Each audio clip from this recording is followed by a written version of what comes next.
Good evening, everybody, and welcome to another off-season edition of Lobbing Scorchers. Folks, I think it's fair to say that this is our biggest off-season episode yet. We have so much to get to tonight. I'm sure you all have seen some of the news that's been out there, but we're going to be talking about it and reacting to it. We got Noah tapped in already. We're going to have Nico tapping in just a few minutes. We're going to be talking some Hassani Dotson. We're going to be talking some Paul Rothrock. Nico's got the update on that, and it was an update of the positive variety. I can tell you all that. We're going to be talking later on about the report in The Athletic today about divisions. Seattle's division, when the MLS switches to the new calendar, has been decided. I think we're going to talk a little Wilfried Nancy maybe even later. So a lot to get to and a ton of good Sounders news to talk about. I mean, a new player, a Paul Rothrock development. It looks like he's coming back. Noah, what's up, man? Thanks for tapping in. How are you feeling about all this? The offseason really, it picked up and took off in the last couple of days here. And here we are. What do you think? Well, it's always great to see you, especially around the holiday time. You're literally we're both real grinders. I want everyone to appreciate. We put out like 9 Instagram posts today, so I was cooking on those. Ari was over here Ari was dishing scoops, by the way. I just want you to know, Ari is literally dishing scoops. We're cooking up graphics. We're waiting for announcements. We're doing things. We're linking. We're building. This might have been the busiest off-season day we've seen in a long time. Things just kept coming. Kept coming. Yeah, no, it was kind of dragging there for a minute. There wasn't a lot going on. People were like, Craig Wives, what are you doing? Now we got a new player, a big time new player, though. It's not like necessarily a role player. Hassani Dotson, as we're going to talk about, that's a guy that's going to play a lot and be a big part of this team next year. So that's exciting to talk about. And really, I know everyone wants to talk about Paul Rothrock. We're going to get to that. Nico's the one who had the report, and he should be on here in about 10 or 15 minutes or so. So he will give us the actual ins and outs of that.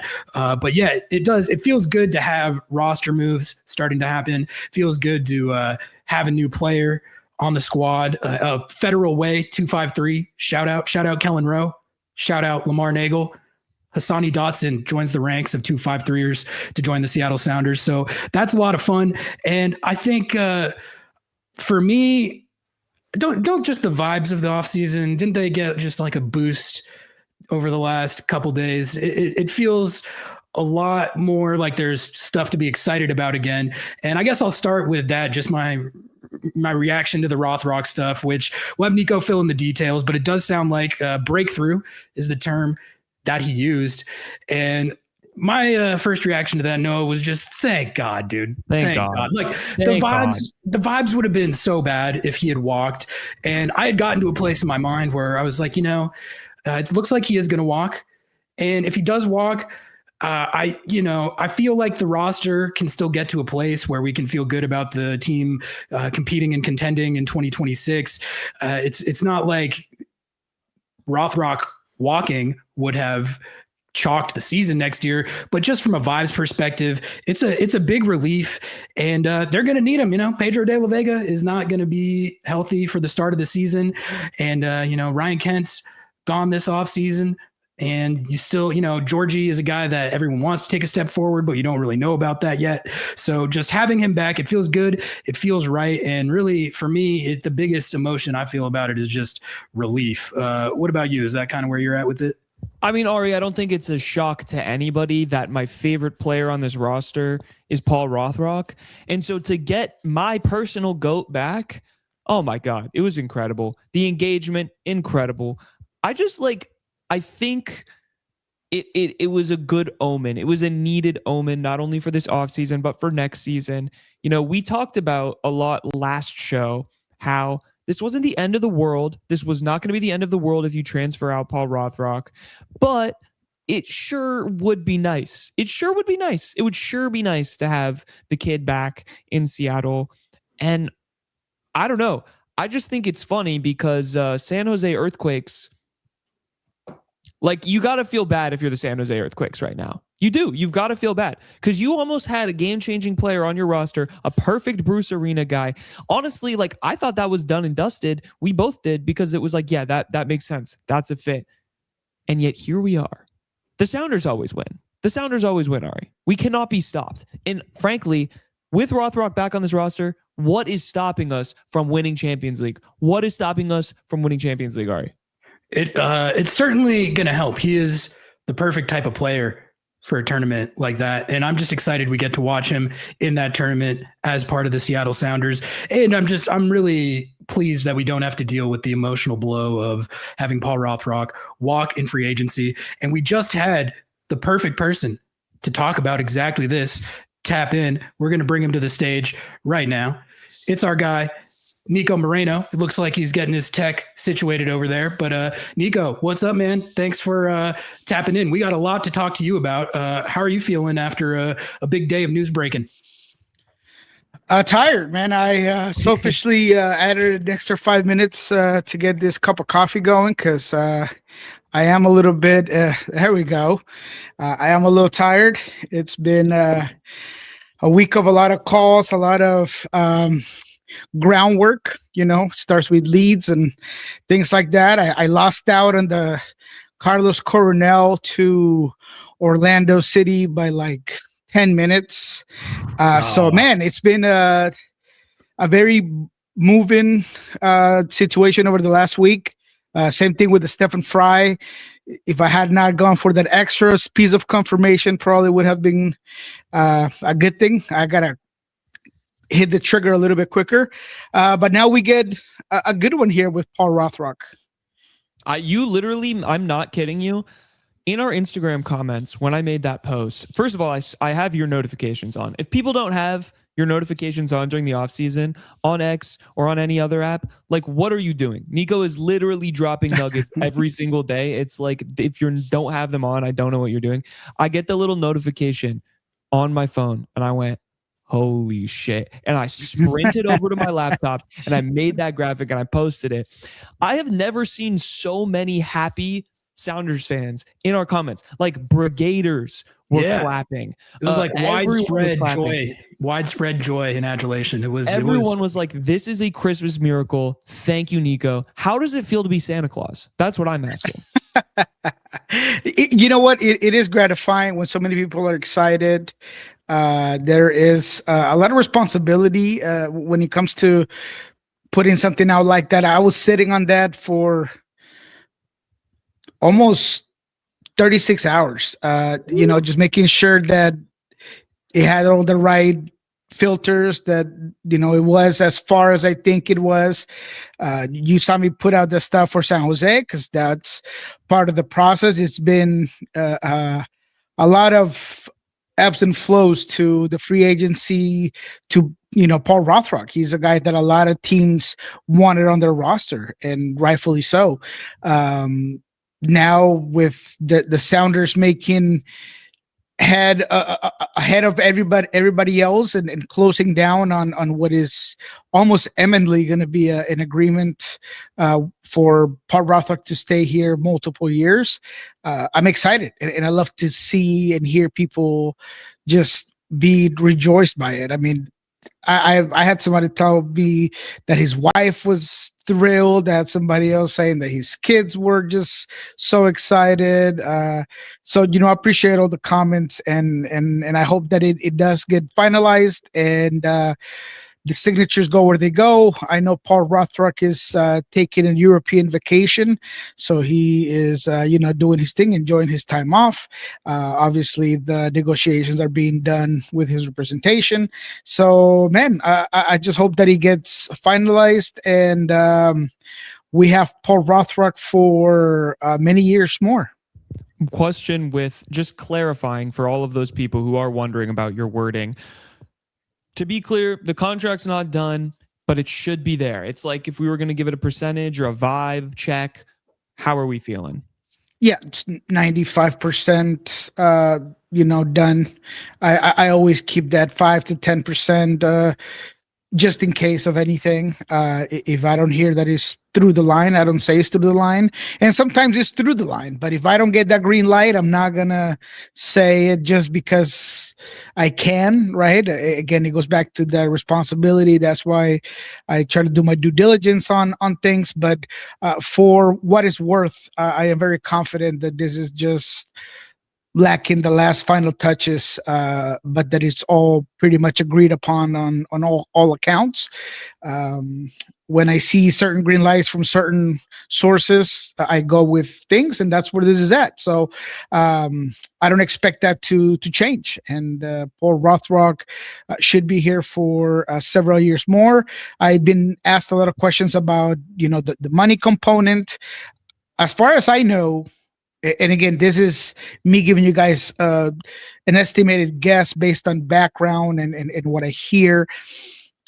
I don't think that there was a huge change from the Sounders' salary standpoint to what they had initially offered them. So my guess is that it's in between the 650 range to 700. There's obviously going to be performance escalators that are going to allow him to perform himself into higher compensation. But at the end of the day, it's probably a situation where Paul did his thing. He was out there. He took a lot of calls. He sat down and had some long discussions with several teams, one of those being San Jose Earthquakes. And at the end of the day, when you probably put things in the pros and cons area, whatever the Sounders were offering him at the very end was probably enough to say, look, the Sounders is where I've been successful. I love the fan base. It's my city. And the club is clearly going to be playing for bigger trophies, right? This is a team that's going to be playing CONCACAF Cup. They're going to be playing Leagues Cup. They're a team that is a protagonist in this league. And as much as San Jose has improved and they've been fun with Bruce Arena, which that sounds kind of odd, saying Bruce and fun in the same sentence. But they've been good. I definitely think that there is a level of more spotlights when it comes to you playing for the Sounders than it does for San Jose. What do we know, like wow, I can't talk tonight. If you are able to share what other teams were interested in Paul, because like from what it sounded like to me is that every MLS GM was interested. He was a very hot free agent. He was a very hot free agent, and he should be. Now the how do I phrase this correctly? A lot of the things that made him a very desirable free agent, it wasn't just his performances, his demeanor, his productivity, his grittiness, the fact that he's a two-way player, all of the soccer components that come with Paul Rothrock. But there was also a speculation that he would be a cheaper player because you look at his salary, right, of what he was making initially. So I think a lot of interest was based on hey, maybe I can get him on this number or that number, and I think Paul did a great job at saying, look, this is what I want, and this is what it takes for me to go to your team, and that probably eliminated some teams, but the ones that were there till the end or that showed the most serious interest in Paul were San Jose, the LA Galaxy. That would have been fire. Joey Paints and Paul Rothrock together. Woo. Man, if they had pulled that off. Yes. Wow. Nashville. And I had heard Dallas. They fell off a little sooner than others, but Dallas was also making several inquiries there at the end. But all in all, it would have to been a lot for you to go elsewhere if you're Paul Rothrock, I think. Now, I've said this from the very beginning. I completely understand and I respect the fact that he is taking advantage of his situation, picking up what he's cultivated, which is a lot of hurt, a lot of pain, a lot of sacrifice to get yourself in a position to be not just a contributor for the Sounders, but an X factor at times, and become in many ways not the face of the franchise, but pretty close to it, right? I mean, when you're being compared to Messi, when you're the guy that's providing this extra gear for the team, when you're like a guy performing right off the bench, when then you get the opportunity as a starter and you continue to bring that greediness and that ability to change the game, to affect the game, to be influential, all that stuff is based on effort and on part. So he was willing to collect and say, look, this is exactly what I want to do. This is what I want to get. And eventually, as I had mentioned from the very beginning, the best scenario in this whole plot was going to be the Sounders and him, Paul Rothrock, come into an agreement because they can both be better together than apart from each other. We knew about Nashville. We knew about Nashville. And we knew about San Jose, obviously. The Galaxy, that's a new one, and that's one that makes a lot of sense. That really would have helped them. And God, how whack would it have been if Paul Rothrock was playing for the LA Galaxy? That's honestly kind of nightmarish. Nico, it's interesting to think about the trajectory of this negotiation, because as recently as when you were reporting that he was in advanced talks with the San Jose Earthquakes, it really seemed like, I don't know if bridge burning is probably too strong of a way to put it, but it felt like the vibe was that there was a contentious nature to the negotiations. There was maybe a little bit of a sense that like Paul Rothrock felt like the club wasn't valuing him as he feels that he should be valued, based on, like you mentioned, all the sacrifices he's made for this team, and how he did what he did last year on 100K. Do you think, does this kind of suggest to you that it maybe was more of a cordial negotiation than it seemed like? Or do you think there is any sort of kind of lingering tension there with the dynamic? Because I'm hoping that, cooler heads prevailed and they're just happy to get it done. But what's your kind of sense of how that went down? No, it was definitely contagious. It was definitely intense negotiations. And that's the way you expect it to be. If your agent is not willing to go out there and be the bad guy for you, then you got to get a new one. That's just the way it is, right? You're not going to go into a situation where you're going to be like, okay, how much are you willing to pay my guy? No, you set a price, you set it high, and then you start from there. Clearly, there was a lot of leverage, a lot of interest in Paul, and they use that to their benefit, of course. And you sit at the poker table, with your, 5 cards, and you're trying to figure out what the other one has. And they did a good job of holding up till the end, because there was a lot of teams that were willing to bring in Paul Rothrock. But then at the end, I don't know if cooler heads prevail, or you just understand that that's the nature of negotiating, right? There's going to be a back and forth. There's going to be the other side saying, look, you need my guy. This is what it is. I'm going to hang up. I'm going to walk away from the dealership. I'm not buying this car. And then you're like, no, man, come on, come back. It's just part of it, right? It doesn't matter what sort of negotiation you're making. I think that there is a level of intensity that rises. I don't think there's any bad blood in between player and club. I'm pretty sure that Craig Waibel and the organization have been through many of these negotiations. And for everything that Craig Waibel does, he's someone that doesn't sugarcoat things. So I'm pretty sure, if I know him well enough, he said, look, this is what it is. This is what we're going to provide you with. This is how much we can give you. Go test the market, come back. And then I'm sure his agent did his agent stuff, and we're like, oh, I don't understand. It's too low. But at the end of the day, it was all going to come back to what's the best situation for Rothrock. It was his decision. The club, as I had mentioned, even when I posted about the advanced talks with San Jose, the door was always open.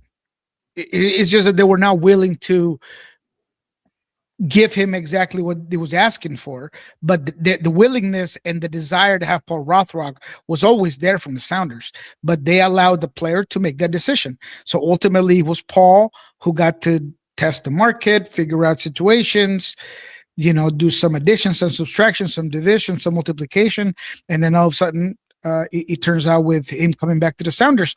I don't think that it'll be a problem with the club. With the players, might be some chatter on the back end, and that's all good and well. That happens with everybody, and then when the numbers come out with the MLS, PA putting those out there, there'll probably be more conversation about it. But at the end of the day, it's just normal. It's nothing that I think is going to diminish any of the camaraderie that he's been able to build with the team. And just to clarify, I know you said you don't know the exact terms and numbers we're talking about here, but your understanding of it is that the number that they landed on was roughly in the ballpark or similar to what the team had been offering to him from the beginning, which was somewhere around, as we understand it, 600 to 650K. So your understanding is that the number is around there and not up towards 8, which I believe was reportedly what his camp was asking for at one point. No, it's definitely below the 700s. I would say if I had to throw a number out there, probably around the 650 areas with some escalating clauses based on performances that might allow him to get, above that. So yeah, that's kind of the way I expect this contract to be built around. Same thing as the years. I heard multi-year contract that could mean all kinds of things. It could be 3 and 1, it could be 2 and 1, but it is multiple years. Paul Rothrock, we showed a little graph on our last stream and on Sounder at Heart. This is a great time to plug. You can go subscribe at sounderheart.com/LS. Support all of our work. There's a member exclusive article done by one of our listeners and someone who we showed the graph, but he calculated what Paul Rothrock might be worth on the open market using a bunch of statistical data, and he landed on 515,000. So Paul has to feel a little bit happy because I think the truth is he is getting a good deal with what the Sounders offered him. If it is around what is reported, I think he's earned it, though. Personally. Yeah, that extra money to me of what could be considered an overpay. That's that's the reward he gets. In my opinion, that's how I'm thinking of it. That's the reward he gets for playing on 104K last year, and it accounts for the value that he brings specifically to Seattle, which we've talked about. This he has more value to Seattle specifically than he would for, I think, any other MLS club when you factor in the hometown hero storyline. So I'm good with the number they're giving him being slightly over what his market value might be billed as because of those factors. Yeah, and he's Paul Rothrock. He cannot be seen by the plain stats. You cannot look at Paul Rothrock's work ethic, work ratio, work engine, the way he plays mind games with teams, the way he's disrespectful to rivals in the most amazing way in order to get them off their game, to protect his teammates. There is a lot of things that Paul Rothrock does that cannot be calculated in a piece of paper that I think the Sounders realize. I think that there's a lot of teams that know this as well. It's just how much are you willing to necessarily, pay? And I think that if Paul Rothrock gets in here and proves himself another couple of years, he could set himself up for another payday or, maybe moving somewhere else. I mean, there could be a team in MLS interested to pay a transfer fee. I wouldn't put it past them. I think that there's a lot more to Paul Rothrock that, right now, by staying with the Sounders, giving himself yet another opportunity to play in these big games and continue to show that he's probably prime time, because he's playing prime time games and he's not playing your 1 o'clock game nobody's watching, right? He's not a knock on San Jose, but even if you look into all of the reporting that has been done by The Athletic on how the regions are going to work, San Jose is being treated like the stepchild. You know what I mean? So, you got to take in consideration, where you are does provide you a different set of eyes on you and a different set of competition. That is true. It is so much more valuable, especially when, and you've talked about this specifically with Obed Vargas, which is someone I do want to ask you about, but how securing that playing time, knowing where you're going to play, knowing your teammates, knowing that there's a role for you, is a huge value if you do have ambition and goals to move forward in your career, whether it's national team or international, transfers or whatever it is. Like being able to secure your spot, especially if you're going to be getting paid similarly, or even you make a little bit more at San Jose, but you got to work your way into where you're going to be playing there and new people. It's almost worth it to maybe take a little bit less and know exactly where you're going to stand. Unless you guys have anything else on Paul Rothrock, I was thinking we could talk some Hassani Dotson and then Obed Vargas, though, real quick before that. Does that sound good, or anyone else want to cook on Rothrock? Yeah, no, it sounds good. All right, before we... I wanted to know if there was any comments or anything from chat. Let me know as well. So, let's hit this. We got a super chat in here. Oh, well, we got a... Avenging Syndrome member for 7 months. Thank you for the support. People who took a pay cut to play for the Sounders. Jesus and Rothrock, same person. They are pretty similar players with similar roles on the team. So it's a good shout. Before we talk Obed updates and Hassani Dotson, everyone, please like the video. Every single person who's watching who hasn't liked the video, just like the video, get us in that algorithm. Follow us on Instagram and follow us on TikTok. Noah was absolutely cooking on the IG today. And it's really, if you're not following the IG, if you're not following the IG, it's some good content. So follow us on there. All right, before we talk about this Hassani Dotson signing, Nico, we did have a lot of people in chat asking if there's any update on Obed, if he's actually going to end up walking on a free transfer, as has been talked about in recent weeks. You got any new information or any sort of updated sense on where things stand as far as if they're going to be able to sign him to an extension before the season, or if this is going to be a situation that it looks like where he's going to play out his contract and then walk on a free? Do you have what's going on with that? I would just reiterate what we said with Jeremiah during our last show regarding Obed Vargas situation, and all it is basically the situation where I do think there is a high probability that Obed goes in this winter window where you don't extend him. There's nothing to it. You just take the offer that is best suited for him and the club here in January. And even if that means not waiting for his situation to perhaps get better and that increase his value to another team in the summer, but you just take what you can get now, and player's happy because he's in Europe in a decent situation. Club is happy because they got $3-4 million for the player, and now those funds that you were going to use to extend a guy like Obed Vargas, which could be $1.5 million, $1.2 million. He was definitely asking for more than just the top or max U22 contract, and you just go and call it a day. I think that's better than allowing him to go on a free, which I've said that to me would be catastrophic. But a good medium or a good push, if you will, like you do in the casino, you could just push by getting what you can get out of Obed right now in the winter. And getting a guy like Dodson, to me, tells me, hey, Dodson's a guy that we think could fill in while Snyder Brunel continues to develop, and you call it good. I definitely don't think that there is a high probability that there will be an extension with Obed. I feel like the moves that have already been made in some way make me feel like that's just not in the cards, and therefore the best scenario for the Sounders is that they find a place to ship Obed during the winter window. And this is something Jeremiah talked about. It's something that I completely agree with.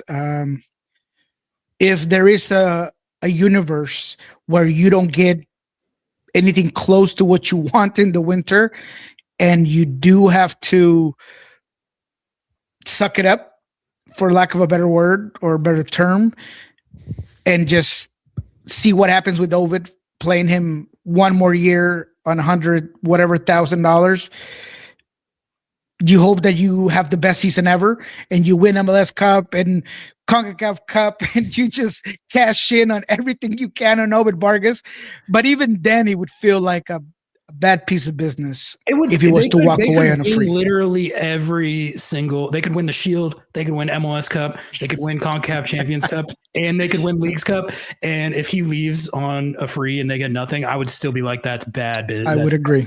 It is bad business. It is bad business. And like, I don't know, I see this comment a lot, and I want to know from both of you how like logical this is, that this deal could have been done a long time ago. This deal should have been done a long time ago. This deal should have happened 2 years ago. Like we should have, there should have been an extension a long time ago. Is that being realistic? Is that being hindsight 2020? Like for me, I'm like, you knew how good this kid was. We've been talking about he's $100 bajillion player since we started this podcast. So if we can see it, and I'm not a GM, I'm not that smart, how were they not able to see that? Well, because the other people who see it are the people around him, his agents and representatives and all that. And they understood the value that they were dealing with early on as well. And I think it's just tough to judge without knowing what went on behind the scenes there and how his camp was handling it, because it is easy for us to sit here and say, like, why didn't they sign this a year ago? Why didn't they sign it 2 years ago? Well, if his representatives are telling him not to sign shit because he's going to hike up his value so much that that he doesn't need to, then you can't, you can't make him sign it if that's what he's being told. And, you know, we don't know that that's what happened, but I would imagine a big part of why he didn't sign something like that is because people were telling him what his value was going to be, what is projected to be, and to bet on himself. And if that's the case, then it worked. They cooked on that. But I think it's tough to assign blame like that without knowing what sort of the mentality was from his camp. I don't know, Nico, how do you see that? Look, I'm going to stand, and if anything, I try to be consistent with my takes, and I will stand on the fact that I do think that Obed should have been compensated and extended a year or two ago, at the latest a year ago. Because if you do the extension before a Club World Cup and his breakout year, there's a better chance that you're going to get him secured for the amount of money that you're probably offering him today that he's not willing to take. So I say that knowing that what Ari's saying is completely true, because I have been harsh on Craig Waibel, and if I was making his case, I would say, look, if I had extended Obed to 700,000, 800,000, maybe I wouldn't have enough money to bring in Ferreira, or I wouldn't have enough money to do this or that, or the way a salary cap team and roster build works, it's like a puzzle. And if you take one piece, you got to add another, and you're trying to figure out in what way it kind of comes together. So although I do believe that should have been done, I'm going to give Craig the benefit of the doubt and say that it was not under his capability to give even the prior number, because I'm sure that number before was different, but I would have made it a bigger priority. Simple as that, because it didn't take someone being at the field or at training every day to know that Obed was a generational talent. And that's where I lay the line, right? If you know that this guy is different, he's built different, you got to treat him different. And therefore, you probably should have extended him a lot sooner than anyone else. We have kind of known for a while, like the level of talent we're talking about, which, yeah, that is a fair point. People are bringing up, why not a U22? He should have been a U22 2 years ago, a year ago, like whatever. Like that's $1 million. That's $1 million. I'm sorry, 2 years ago, 1 year ago, Obed Vargas, pre-Club World Cup, pre-management switch, pre-all of this, you're telling me that he wouldn't take a max U22 deal? I promise you, there would be, and maybe there were conversations, and maybe he said no, but I think that it seems a bit ridiculous to think that this season was as much of a breakout season as any of the seasons. Like he brought his game to a level that if you watch, tape from 2024, he was good. He was really good. You could see it. This year, he put everything into practice. He was scoring more goals. He was doing all of the things that he wanted to do, right? He was playing for the Mexican national team. These are things that, like, that was his growth trajectory. And they didn't lock that up way earlier, when I think that when the offers were a little bit few and far between and less, as opposed to now, it might have been an opportunity to toss him that big. That is a lot of money. That is a lot of money in security to re-sign him. And that's the reality, right? Clearly, and I want to make this very clear for everyone. As far as I know, the Sounders were trying to sign him to an extension from the beginning of the year, of this year. And they allowed for things to go slowly because he was in the process of changing representation and doing all these things. They said, cool, no problem. Throughout that process is when he's going through this phenomenal season. And then by the time, it's the spring and they're continuing to say, this is what we're willing to offer you, new representation is clearly saying, let's hold up. We don't have no rush. So that's part of it. But maybe I need to do more digging. But what I don't know is why it didn't happen a year ago, like we're talking about. And that's where the problem really, really happened, right? And when we know that the Sounders like their long-term contracts, like they've done with Jordan, they've done with Christian, they did with Danny Leyva at one point, maybe an extension to a guy that was making so little would have been good early. If the guy's making 100 and something thousand, offer him 4 way early on and just lock him down for a little bit longer. But these are all situations that are very easy for us to sit here and just digest, where we don't have all of the facts, all of the moves, all of the things that they were perhaps looking at in front of them. Yeah, so people are bringing up in chat that there was an open U22 spot. Yeah. So that it does seem a little bit frustrating, where you're saying, oh, well, we're going to go shop for a U22 striker. We need that U22 striker. You don't get that deal done. And you then, during the offseason, talk about how difficult it was to find the exact right guy, and how, like, we're not even mad that we didn't sign someone. Okay, well, good thing we didn't. And that's a fair point. That's a very fair point. And that's something that I've said. But maybe by that time it was too late already. Yeah. Right? It was maybe too late. Because, like I said, right now, Obit's not willing to take a top contract of the U22. Right? He says, nope, it's not good enough. I don't care if you need to go figure it out. Clear DP spot, whatever he's asking for. He's like, I don't care, man. This is what I'm asking for, right? Yeah. And he's in every right to do so. But you're right. A year ago, or at the beginning of the year, have thrown that full $1 million with the U22 slot open. That's a fair, criticism. I've asked myself time and time again, if you were going to go through the summer window and not bring anybody in for Craig, I don't want to relive anything or continue to hit him when it comes to the way he addresses pressers. You just don't want him to yell at you in another presser. Come on now. I'm definitely, that's the least of my worries. When it comes to what's said on camera is the least of my worries. Off camera is different because he might act different, I might act different. But that's not the reality. What I'm being honest about. I don't want to continue to harp on the whole on camera thing, but if you're going to sit in front of the press and say that you looked at 1,000 guys or however many he said and nobody can come and help you, well, maybe compensating the guy that is working for you would have been really good. Now, I missed that presser. I wasn't there for it, but that would have been my question. I did want to ask that, but obviously I wasn't there. However, I don't know if it mattered because maybe by that moment in time, it was just too late. Obit was doing way too well. New representation was now calling the shots, and he wanted an X amount that only got bigger as the year went on, and it was over after that.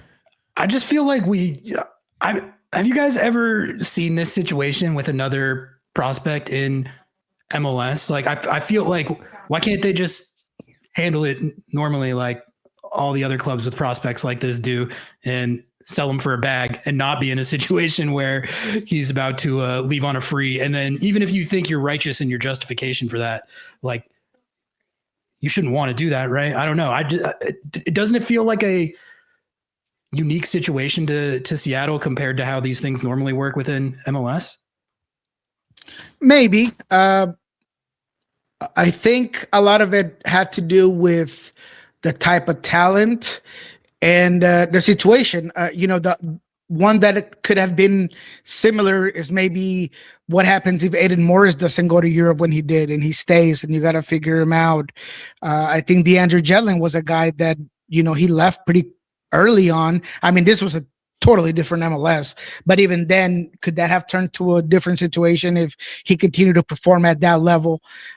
So I think it was almost the perfect storm where the Sounders wanted to cash in a little bit on having this really good player for that little salary, and they saw a win now type of window, which, I mean, honestly got them, a CCL title and, now a Champions Cup and, whatever was in between as well. That maybe having that sort of player helps out, right? And you see it a lot in salary cap sports. I've said this before, probably not the best analogy for this specific audience, but the Legion of Boom with the Seahawks, right? You had this Legion of Boom because you had all these guys under a rookie contract, and it allowed you to go out there and boost that team. And it was a win now type of situation, and they cashed in on it, right? Maybe not as much as they could have, but it's the same thing with the Sounders. Well, maybe they saw a situation with Obit that they really wanted to just kind of squeeze out, and now it's to the point where it's like, maybe a little bit sooner would have been better. But maybe that's exactly why they feel, or at least Craig, sees it different than I do. I still continue to think that the only way you save this situation is if you move Obit to the right place in the winter window and you get 3, 4, hopefully 5 million for him. I think it is a good point, the win now mentality, because like I will sit here and I will skewer the decisions that were made, but also the trophies that were won in that time. Like, you can't deny that, and that's what we're here for. It's relevant. Like, it's relevant. I can be critical and also acknowledge, like, yeah, what we got from that, what we got from playing for trophies now, playing on a very tight budget, playing with, a bargain here, a bargain there. Yes, we're going to have to keep pushing off a player like Paul Rothrock to re-sign him because, maybe we want to bring in a Ryan Kent or what do we just don't have that much flexibility. The Sounders, that's just the truth of it. Like, they kind of operate their budget on zero flexibility all the time. They lock their guys down. They make decisions to win now. That's how it is. That's how Craig Weibel operates. And it has been successful. Probably not as much as he would want or we would want, but it has been successful. I think there's a lot of clubs in MLS who would envy that. But what it sacrifices is what we're talking about now, which is we are becoming a development league. What do we care about more? Is it being a business of transferring developing players, or is it about winning trophies in this league? Can we find a balance between the two? Maybe, absolutely. Yeah, and I think the Sounders are... That's a great point. And I think that's what the Sounders are trying to find with this sort of situations. And I think there will be more prospects that the Sounders will be able to sell at one point. I think Georgie is a guy that has all of the factors or elements of a guy that you could end up selling for more than you got him, right? I think that there was a point where you could have done that with Nuhu. And I think that the Sounders want to get there. Now, they don't want to be Dallas that gives up and sells all of their great young players and then they have nothing to show for when it comes to MLS, right? And they also don't necessarily want to be Miami that gets all these prospects with all this money and then sells them and does whatever, or Atlanta, or, they want to find a medium, and that's part of it. But contrary to popular belief, I'm always going to be fair with my assessment of things. And there are things that I value and give Craig Weibel a lot of credit for, including his success, whether people think that's limited or not real success because there hasn't been an MLS Cup, all of these things. I beg to defer. I think that there's a lot of things that Craig Weibel, even, when Garth Lagerwey was here, he was behind the scenes kind of helping out with everything. I do give him credit for what he's been able to do here. And then I'll criticize him as harshly as I feel like I need to criticize him over other stuff. And that's just because that's the way I roll. If I feel like he needs to be criticized heavily about some things and not so heavily about others, I'm going to do it because that's just the way I do my thing. I'm not going to, I don't have an agenda. I don't have a specific angle. I look at the things, I see what's fair, and that's the way I shoot it out. Let's hit a couple of these super chats and then talk some Hassani Dotson. Does that sound good, guys? We got $1.99 from Kenny. Appreciate you, Kenny. Thanks for the off-season work. Y'all clearly grinding. Yeah, you guys already know. The off-season content doesn't stop. Avenging Syndrome, thank you for the 5. Appreciate you. Does Craig not pushing when Obed was changing representation speak to his position of character over raw skill? He's saying we live what we speak. I think what he's getting at there is like the Craig Weib's tendency to well, I think I can give a little analysis. Okay, yeah. Craig has said that it's not all about raw skill with a player. It's about their character first. And if their character fits in the building, that's something he said in that presser. And then I think that he's talking about how he's, Craig, something that Nico has even said, like Craig is a blunt, open book kind of guy where he's like, I respect my players, but I'm also going to be honest. So like, if I can give you the respect of changing representation, I expect you to give the respect of like negotiating in good faith with me. Maybe that's what they're getting at here is what I'm reading into it. Yeah, no, it makes sense. And look, this is a very difficult, complex situation because this is just not any guy. This is also a guy that you have build up, that you kind of got from a situation in Alaska. You've kind of provided all these things for him. You've molded him. You've tendered him. You've allowed him to grow. He has obviously things that he's done on his own to develop and to obviously perform, and that's all good and well. So there is a lot there when you're allowing him to change representation and everything. As much as Craig is a very blunt sort of person and he's going to be like, this is what it is, there's also a part of like this is Obed. Let's let him do things at his own time. And whether or not that is good business technique for negotiation, I don't really care. I think that that's a great way to do it. The organization as a club has always been good with players, and that thing that continues to be part of the thesis of this club, and I feel like that's important. So to your point, I do feel like there is something to that effect where Craig being Craig, he is very straightforward. He's hoping that people are straightforward with him, and agents specifically are not that way. This is not Obed Vargas having a conversation with Craig just on a Zoom call. This is his agent who gives no shits about being straightforward or not. His job is to get his client the highest number possible. And that goes through a whole lot of phases of BS, to be quite honest. And that's where things tend to get very dicey. Well, I think it's also like, it can be a situation where it's a penny today. You're chasing a quick penny today, but it's $1 tomorrow, where you get a bad rap with players. They don't want to come here. There's a reason that Jesus Ferreira took a pay cut to come and play for the Seattle Sounders. And that starts with how the organization is seen by players around the league, by representation around the league.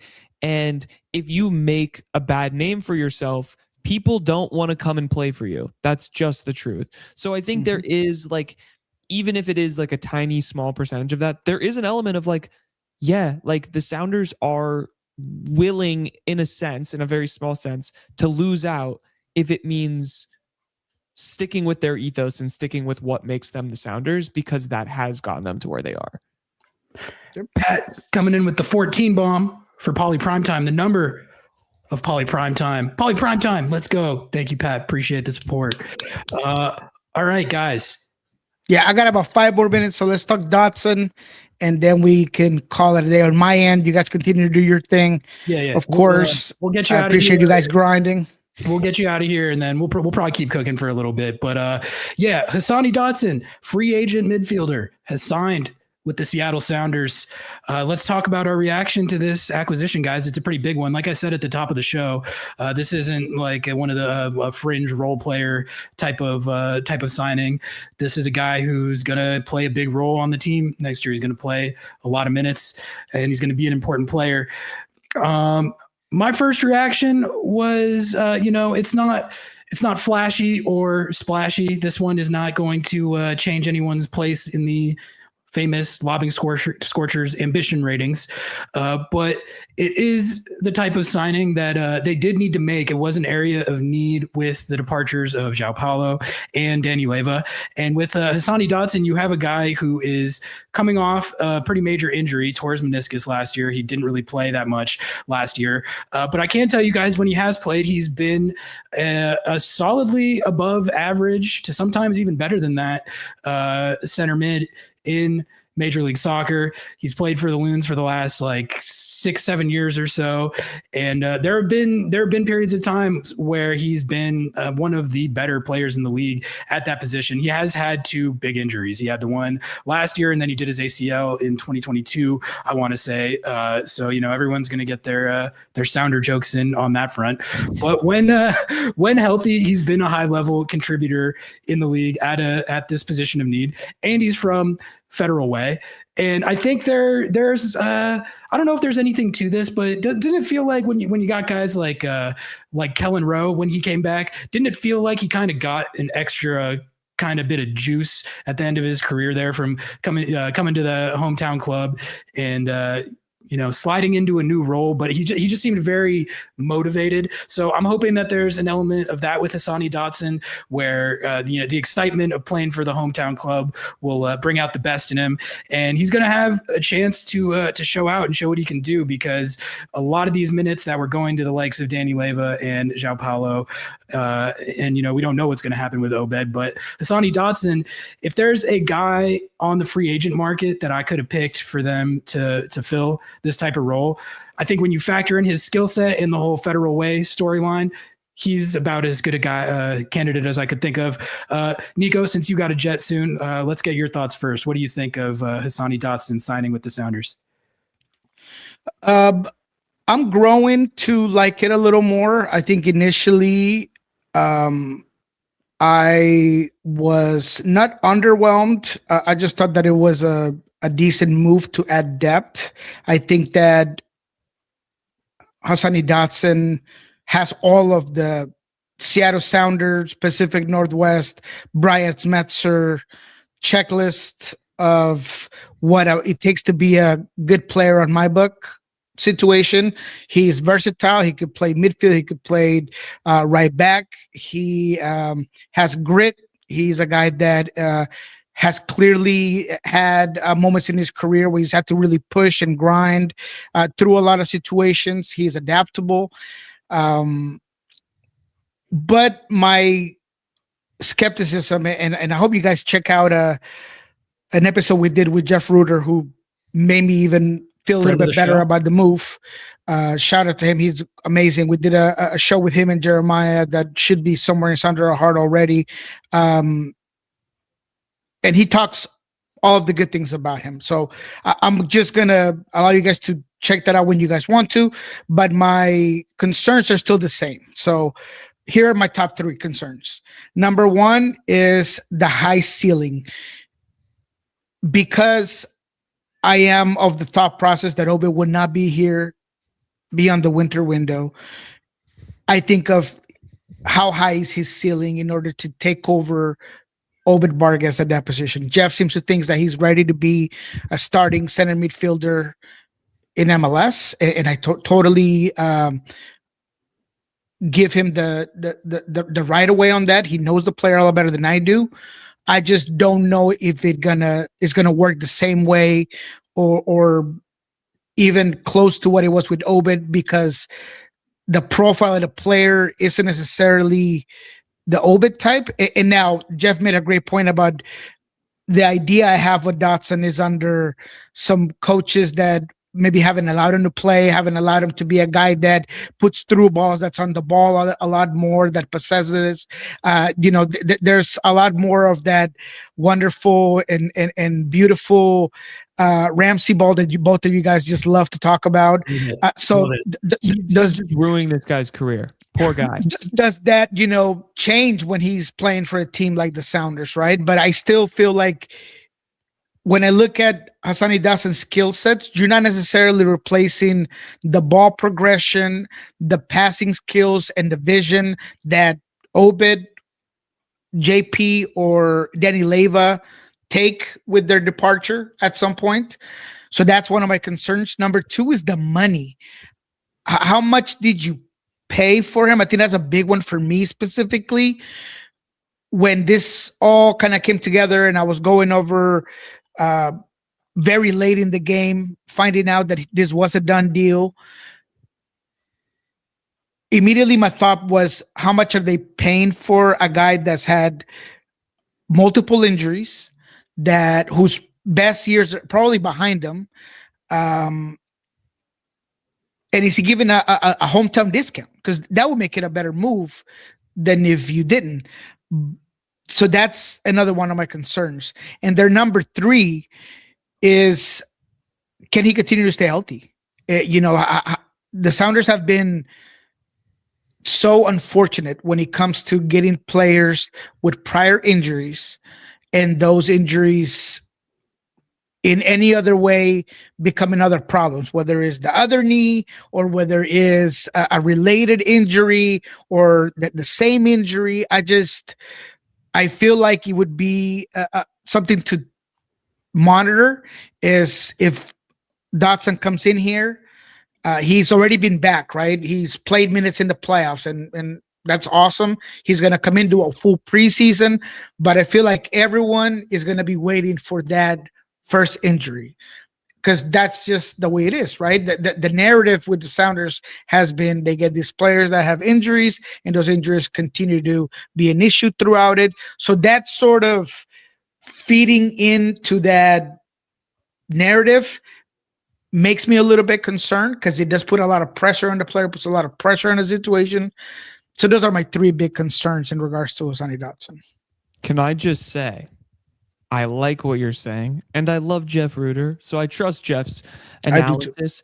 But I think, too, maybe something we're not thinking enough about is a player that, I have to be honest, Ari loves. A guy who is young, has a very high ceiling, and has the potential to fight for a position over Dodson. That's Snyder Brunel. And I think that there is a possibility that having Hassani Dotson there, giving him minutes, giving Snyder Brunel minutes, being able to have them kind of compete and work together, it might make the perfect depth sense. Like, Dotson might be the perfect depth player in that position where he can be a Christian Roldan sub when they've played Christian Roldan 20 matches in a row and given him 0 breaks. Or God forbid he gets injured. And then you have Snyder Brunel in there as well, being that more young, dynamic, high ceiling player. I like the signing because of that. Like, I like the signing because while he is 28, he's not getting any younger. The reality is he's a known factor. You know what he can give you in this league.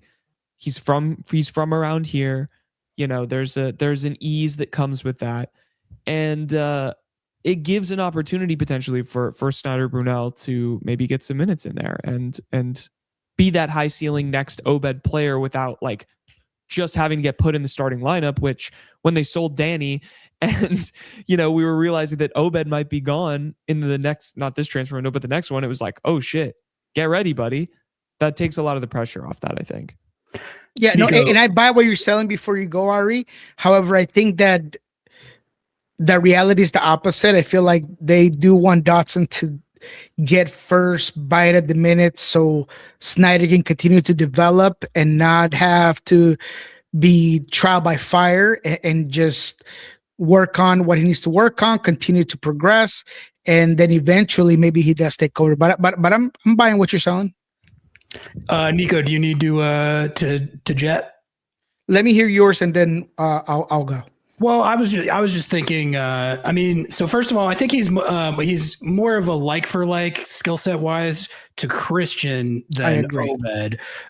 He and Obed are very different players. If you're playing Dodson instead of Obed, you are losing a lot of the stuff that Nico mentioned in terms of ball progression and maybe passing vision and stuff like that. I do think you would be gaining in other factors. I think Hassani Dotson is better defensively than Obed. And I think he's more goal dangerous than Obed. At least Obed got a lot more goal dangerous towards the end of this last year. But I think generally speaking, Hassani Dotson has, I think, like 17, 18 MLS goals. He also scores a lot of bangers. You'll notice. He's a banger. He's a banger. Like, he has a reputation in the Loons fan base as like the Jimmy Madranda, like bangers only style of player. But he can get you. He's probably going to get 3 to 5 goals this year, and so he gives you that kind of actual stat sheet production to go along with the two-way skill set you're getting out of that midfield role, theoretically at least. So I think it's also like his fit for Schmetzer ball specifically, at least what we saw Schmetzer ball evolve into over this last year. I feel like he's really good for it. Like he is a high work rate type of player, and he's definitely like, he's got like a little bit of that Rothrock in him and how he doesn't kind of back down from anybody. And he's definitely a physical player, which is why he's excelled as in that center mid role and as a fullback. So I guess it's just a long way of saying like whatever minutes that he takes that Obed would have been playing if Obed leaves, you're definitely changing skill sets, but he gives you, I think, positive attributes in a different way. As for the injury concern, it definitely is a concern, not trying to minimize it. I do think sometimes there's recency bias with that, where like he got injured last year, so that's like what's fresh on everyone's mind. If you go through his career, I don't know if there's been that much more above average amount of injuries than anyone else, aside from the fact that he also had an ACL. But I don't know if an ACL and a blown meniscus over the course of the guy's career is radically different than what it could have been for any player that we wouldn't consider injury prone. So we'll see what happens with that. He does have to stay healthy. He is coming off a big injury. But as far as the skill set goes and his fit in the Schmetzer ball system, I think there is a lot to like from those standpoints. Yeah, and the other thing that I thought Jeff did a great job on is another one of my red flags was the situation when he went very public about wanting to transfer out of Minnesota United. And I found that, I went back, looked at what he had said, and I was like, I don't really like that. But, Jeff was like, look, it was out of character. So really check that out. I put a lot of, I rate Jeff's opinion very high. So I'm going to take that and I'm going to go with it because he's earned it, right? He's an insider. He's done the day-to-day. I give him the right respect that I would give myself in the same situation. But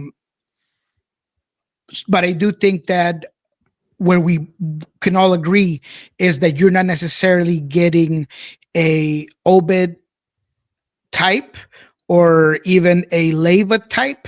And that just makes me a little concerned because the pivots are such a huge feature of this team, or so it was last year. If you change that, how much does that change the rest of the system from working? I'm hoping it's not a lot, but then again, we have the possibility of Snyder Burnell and all of these other things. But it all goes back again to that number that you're paying. And I hate to be that guy that's so worried about the salary, but he was making $680, I think, with compensation last year. So let's say you paid him $7. Having a guy that is not going to be your starter at $700 doesn't look like the best move at times. So there's all these things that I feel like are going to end up weighing in. Huh? We sat Raul on the bench for a But while. that's what I'm saying. And that's what I'm saying. And it felt like We've been like he here. weighed down, right? It felt like it was like, oh, that money could be spent elsewhere. So I really want to know what the number is. We'll try to figure that out later on. But regardless of, I would say that I'm on board more now than I was when I first heard of the move, and a lot of that has to do with Jeff Ruder's opinion on the player.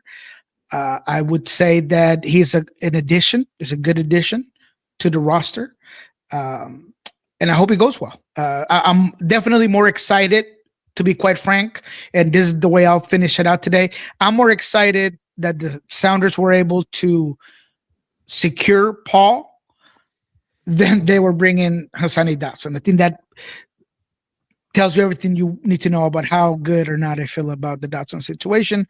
And that's about everything. Hope you guys enjoy my time here. As always, I appreciate the work you guys do. Grinding this late nights is not easy. And right back JB to Austin was officially put out. You know, we had that on Lobbing Scorchers early. We talked about him potentially moving there. That got certified, and now he's in Austin. That's going to be interesting for fans to watch over the next couple of years, because it's 2.5. That's another thing. Let's now start to think of things as contracts ending in June. We've now seen it a couple of times. Obviously, with Stefan Fry being is going to be here through June of 2027, and JB is going to be with Austin through June of 2028 with an option of 2029. So that's kind of cool that we're starting to see those things. Hell yeah. Congrats to J-Bell. You love to see that.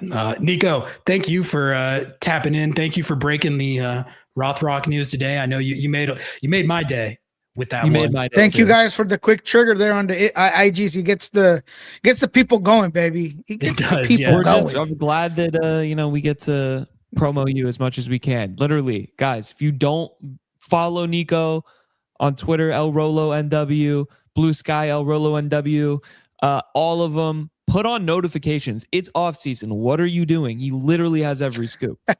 Tommy Scoops fears this man. I love you guys. Take care. Peace out, Nico. No. I have a tweet here. Oops. Oh. I just wanted to show you guys. This is my reason why I like the Hassani Dotson trade. He's already pissing off Minnesota fans. He's already pissing them off. What is this comment on? I think Dayne. He commented on maybe Dayne St. Oh, Clair. that's the news that Dayne St. Clair is going to Inter Miami, which people did want us to talk about that as well. But let's stay on Dotson for a second. Let's let you cook on that. How are you feeling about this swoop? It's one that we talked about when we were evaluating the free agent list. It seems like a very obvious thing, and there's been kind of smoke around him coming to the club for years. Although people were saying when we were talking about him that he had some sort of anti-Seattle sentiment to him, but clearly, if that was the case, it's not the case anymore. But he's here. He's back with the hometown squad. What do you think of the addition? How are you feeling about it? I mean, it's great. First, I want to thank Hunch Punch for the 10 gifted memberships. We appreciate you. Gifted, thank you. Thank you so much. And I like it. I like it. It is. What you were saying is very true. Like, I'm not really in the Nico camp. I'm more in the U camp, where I see him as a Roldan backup, knowing that Roldan is going to be playing a lot of games, especially if he makes it to the World Cup. He's been very durable, but he is getting older. And so the ability to have someone that you trust to slot in there, rest Roldan, has that that tenure in MLS.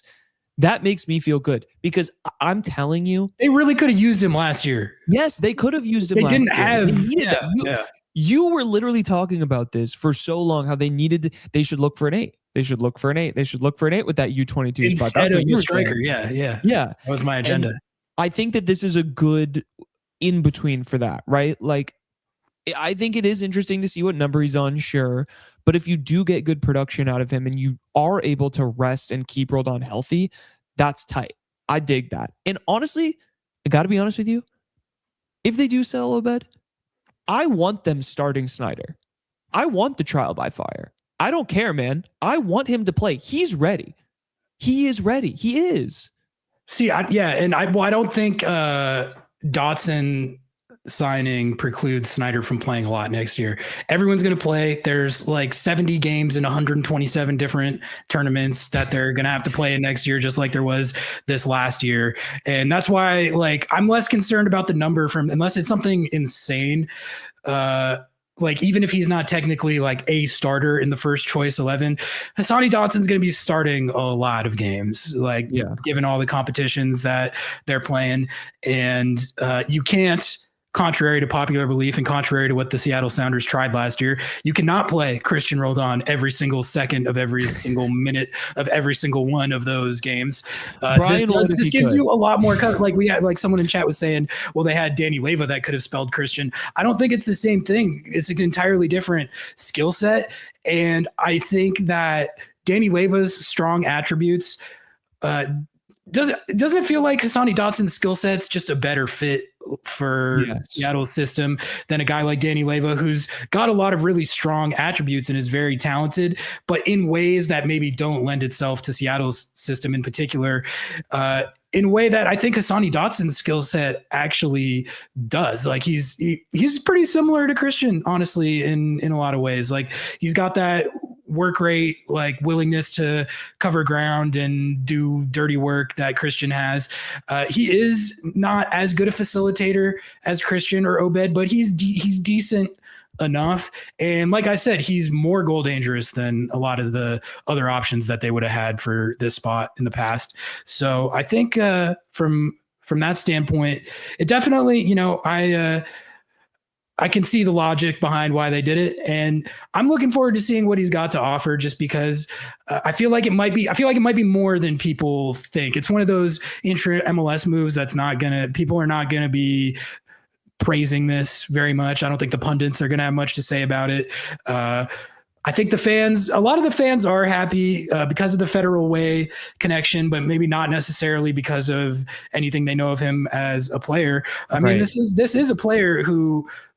He's been playing at a very high level for Minnesota United. It's not like a bit player or a role player. It's a decently high level MLS starter that I think could potentially offer even more than that, depending on how he fits in with Seattle. So that's kind of where I sit with that.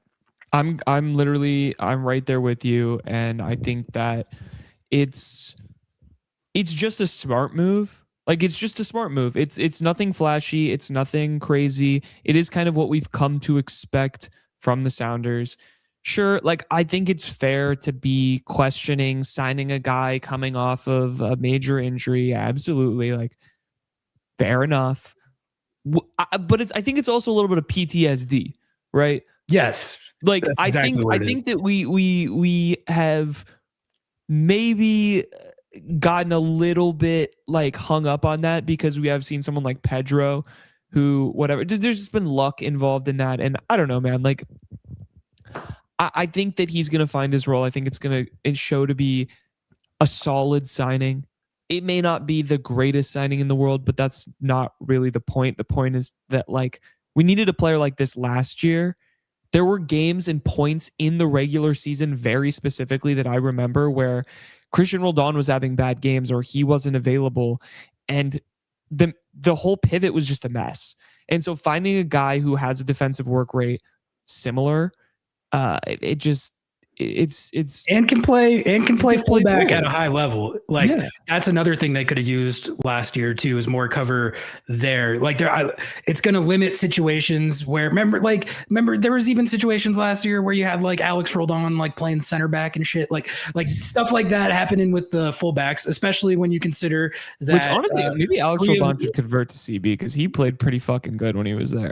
you have to account for the fact that 3 of the fullbacks in any given month are going to get ejected and suspended. So correct. This helps you cover for the crash out red card boys as well, which I hadn't even thought of that. But you got to think about these things.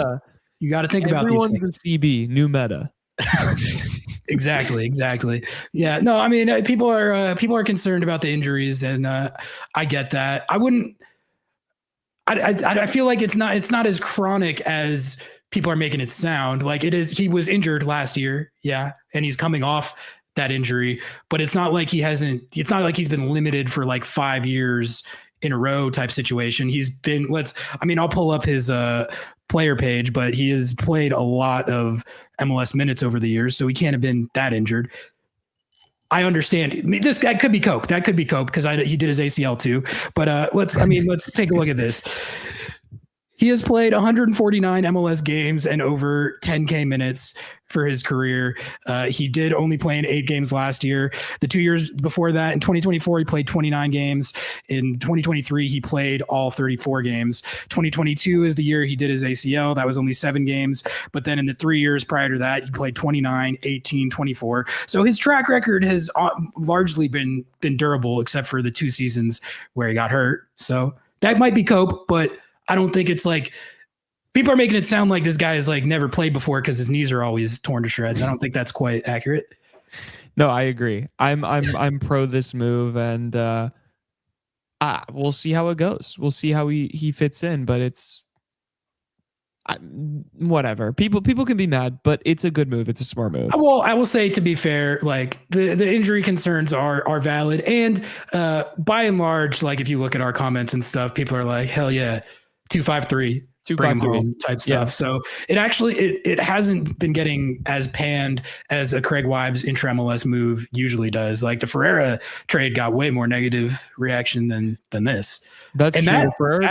That one aged beautifully. So honestly, whatever heat they do take for it, hopefully that follows the same trajectory.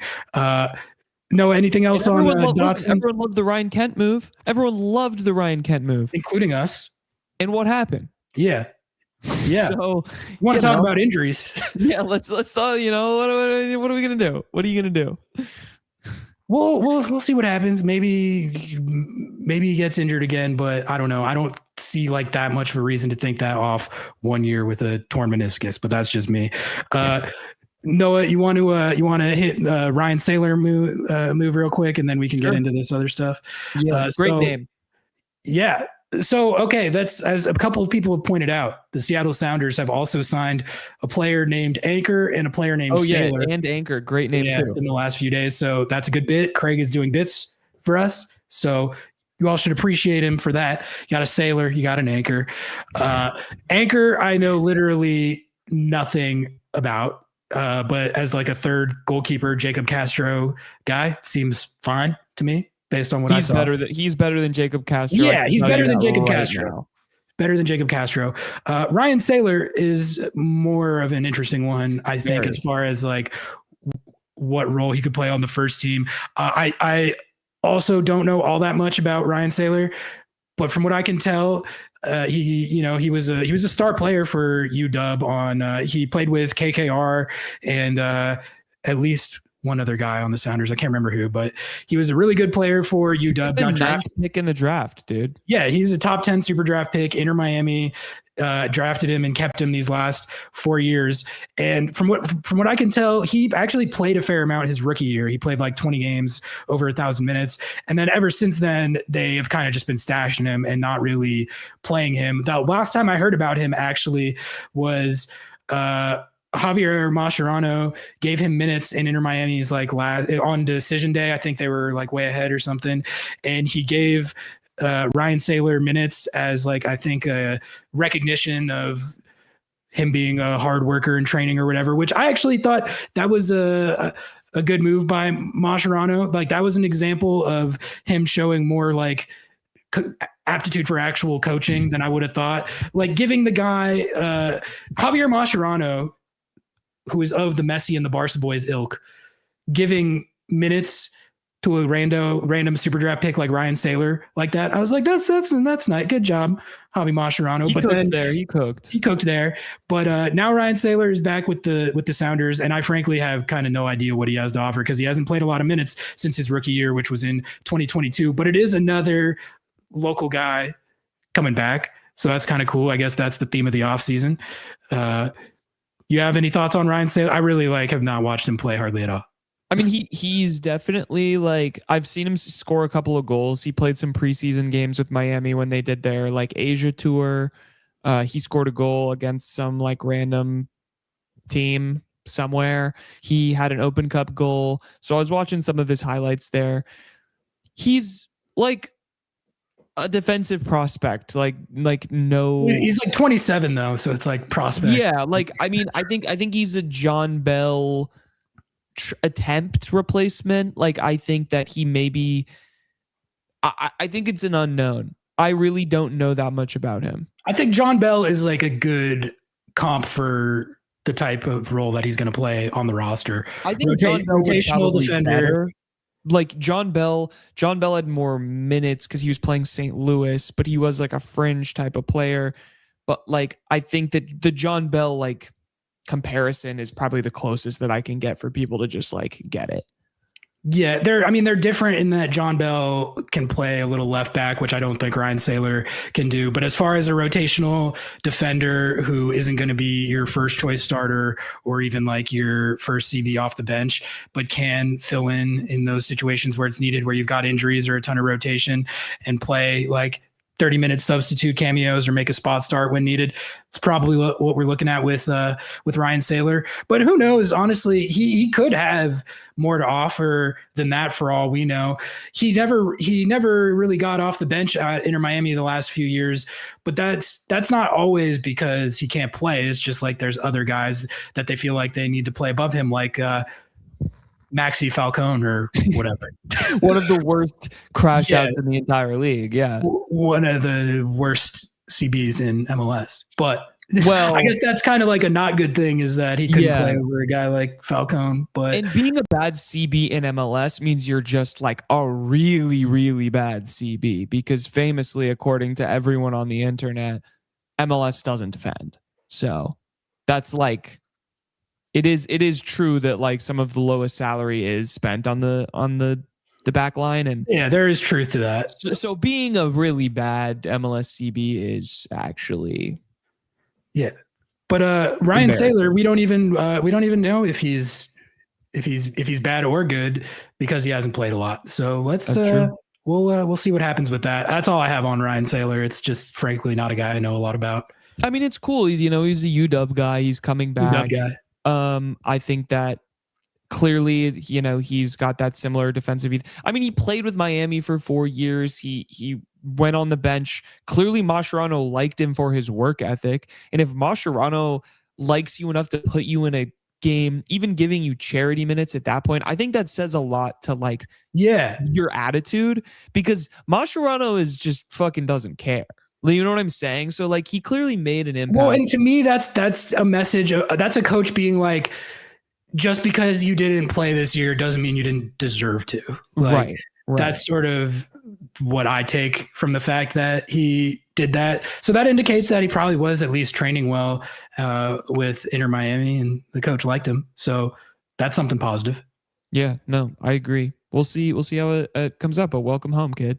How you feeling about the off season as we stand right now? Picked up the last couple days, but I'll say for myself, this Rothrock news gave me a lot more juice, and then I would say the Dodson thing did too. Not because it's like a seismic blockbuster type move, but what I enjoy about this time of year is like when you get a new player who's going to play a big role and is actually good. I love the kind of ritual of talking about the fit and picturing him in the jersey and how they're going to affect the team next year and all that stuff. It's like it's one of those exciting times of year or times in a time of year that's like not always that exciting, I guess. So I'm pretty juiced. How are you feeling about the off season? It's not. I don't know. It's not doing it for me yet, Ari. I got to be honest with you. Like. Getting Rothrock back felt good today, but there's no big blockbuster transfers happening. There's nothing where I'm like, oh my God, I'm getting super excited. It's kind of a like continuation of last year, filling some holes. Like we know who our big players are. So like I understand. I think Ferreira was a genuinely big move last offseason. It just didn't feel like it because it's like a FC Dallas guy. That's true. Last offseason felt bigger. To me, honestly, that's true. I meant more of a like, we kind of were like, okay, Jordan Morris is a DP now. Okay, like it felt a lot less heavy. Like we're not getting Hunman's son, is what I'm saying. Like it's No. we're not signing Benteke. We're not signing, which God, Craig, please, how fucking fun would that be? Please sign Benteke. There's a bunch of just like random big name. We're not getting a big name. We're not getting a big name, and that's fine. That's not. I've kind of just come to terms with that. I know that's something that is a point of contention for a lot of people. We've gone back and forth on that issue a lot over the years, and I've kind of talked about how I wouldn't mind it. Yeah, well, I guess it just depends like what scale we're talking. If we're talking about being the team that is going after guys like Son Heung-min, I just kind of came to the conclusion that I need to accept in my own mind that this club just isn't really that club. No. And if you're hoping for this to be that club, you're probably going to be disappointed. My take on that has always been like, if you're not going to be a club that goes for super big names or splashy transfers like that, you just better still win. And they did do that last year. So as long as they keep doing that, I'm okay with it not being the splashiest type of transfer club of all time. But I see what you're saying. Like it is hard. I relate to the feeling of like almost envy of the clubs that do that type of stuff, because that stuff is undeniably exciting. And then you look at the type of impact that a guy like Son and Thomas Mueller had on their teams last year. It did look fun. It looked like incredible vibes. But me personally, like I don't need the Sounders to be like that if they're winning through other ways, I guess. But no, I appreciate the way that the Sounders operate. It gives us moments like Paul Rothrock, like taking a chance on a guy like Paul Rothrock, giving him a lot of minutes, making him be a main fixture. That's exciting. That's fun. But like, yeah, like it does kind of get a little, I get envy. I get FOMO. I am pocket watching. I am looking at other teams. I'm roster watching, Ari. I'm worse than pocket watching. I'm roster watching. I'm like, God damn. It's kind of sick that Vancouver Whitecaps just signed Mueller. And like, that was tight. Like, that was cool. I thought it was kind of dumb at first. And I was like, man, but like the vibes were kind of cool. Called him a penalty kick merchant. He is a penalty kick merchant, but it is tight. Like, it's still cool. Like, he's still a cool guy. He seems like a good, like I would drink a really shitty German beer with him. Like, why not? Like, fuck it. But like Son is a messy tier move. That is a move where like, only a team like LAFC or Miami can really like afford to make. But like, man, would that not be so sick? Would it not be so sick to get Seattle like that? Seattle does have uniquely unexciting DPs. That doesn't mean that they're not good or not worthy of their DP status, but like Jordan Morris and Albert Rusnak, like it doesn't have the punch of, but the name value punch, which I don't value that much. You're forgetting Pedro de la Vega, Ari, because he's somehow that's DP actually, and never plays. That's a fair point, though. I think someone said in chat like it doesn't have to be Son, but a Ladero would be nice. Well, like De La Vega is theoretically like that role on the roster, whatever you think of that. He's been injured a lot, but like in terms of being a player of extremely high talent that is very exciting and fun to watch when he does play. That would be who that is. Yeah, no. Like when he plays, it's great. It's just when, Yeah. He played like 25 plus matches last year or something. DP playing 50% of your matches. Okay, welcome back, Raul Ruidiaz. I've seen enough. Welcome back, Raul Ruidiaz. No, I'm not going to argue with that. I'm talking about it from like a talent perspective. Listen, if he plays a full healthy season this year, once he comes back from shattering his kneecap by accidentally tripping over the Yankees Stadium fucking infield, like that was ridiculous. That's not his fault. If he can come back and do that, man, like, oh God, he could be so good. He could be. And I think that's my problem is like, I keep getting like, I'm like almost there. I'm like, okay, Pedro, I'm ready to believe. I saw enough from him. Like he played enough last year for me to feel completely convicted in his like ability and his impact when he's playing. It's just he has been injured a lot. Well, I mean, like, yeah, I agree with you. The talent's there, but like, it's the problem of like, you can be talented and not play. Ryan Kent, like, you know what I'm saying? It's like that's my problem. Is like, I want a Son, I want a Messi, I want a for the penalty kick merchant that he is, a Muller. Like, do you know what I mean? Like, how fucking tight would that be? How tight would that be? It'd be cool. It's just not something they've done really. Dempsey is the closest thing that the Sounders Give me a Ladero have ever done. You know, give me a Raul. Give me a Raul, man. Like, I don't know. It's tough. It's tough to be mad because, like, again, we did win. You know, we won Leagues Cup and very heavily on the back of incredible Pedro de la Vega performances. And it's like, I do see what he brings. I do. And also, I don't get to see him enough. I just want to see him. I want to see him.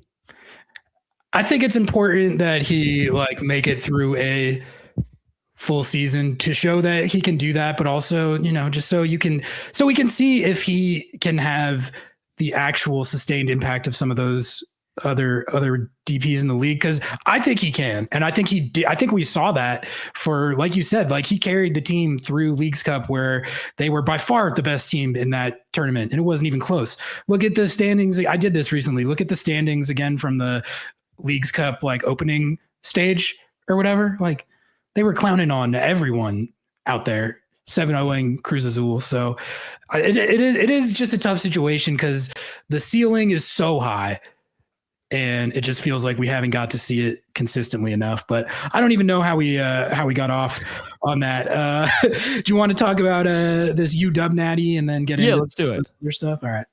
Yeah, no, congratulations to the University of Washington on winning their first ever national championship in men's soccer.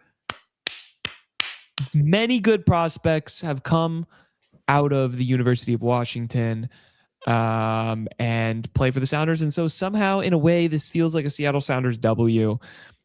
That's just my take on it. And it's great. I am not a University of Washington Huskies men's soccer fan, but I will celebrate and I will be excited because way better that they win it than any other team. So who were they playing? North Carolina Tar Heels or something? No, they were playing the Wolf Pack. NC North State. Carolina, yeah, NC State. Yeah, no one wants NC State winning the natty. Yeah, no one wants NC State. And they were the best part about that whole game was they always play in Cary, North Carolina. That's like where they host all of the Elite Eight, Final Four for soccer, men's and women's. And so it was just packed. Stadium full of Wolfpack fans, right?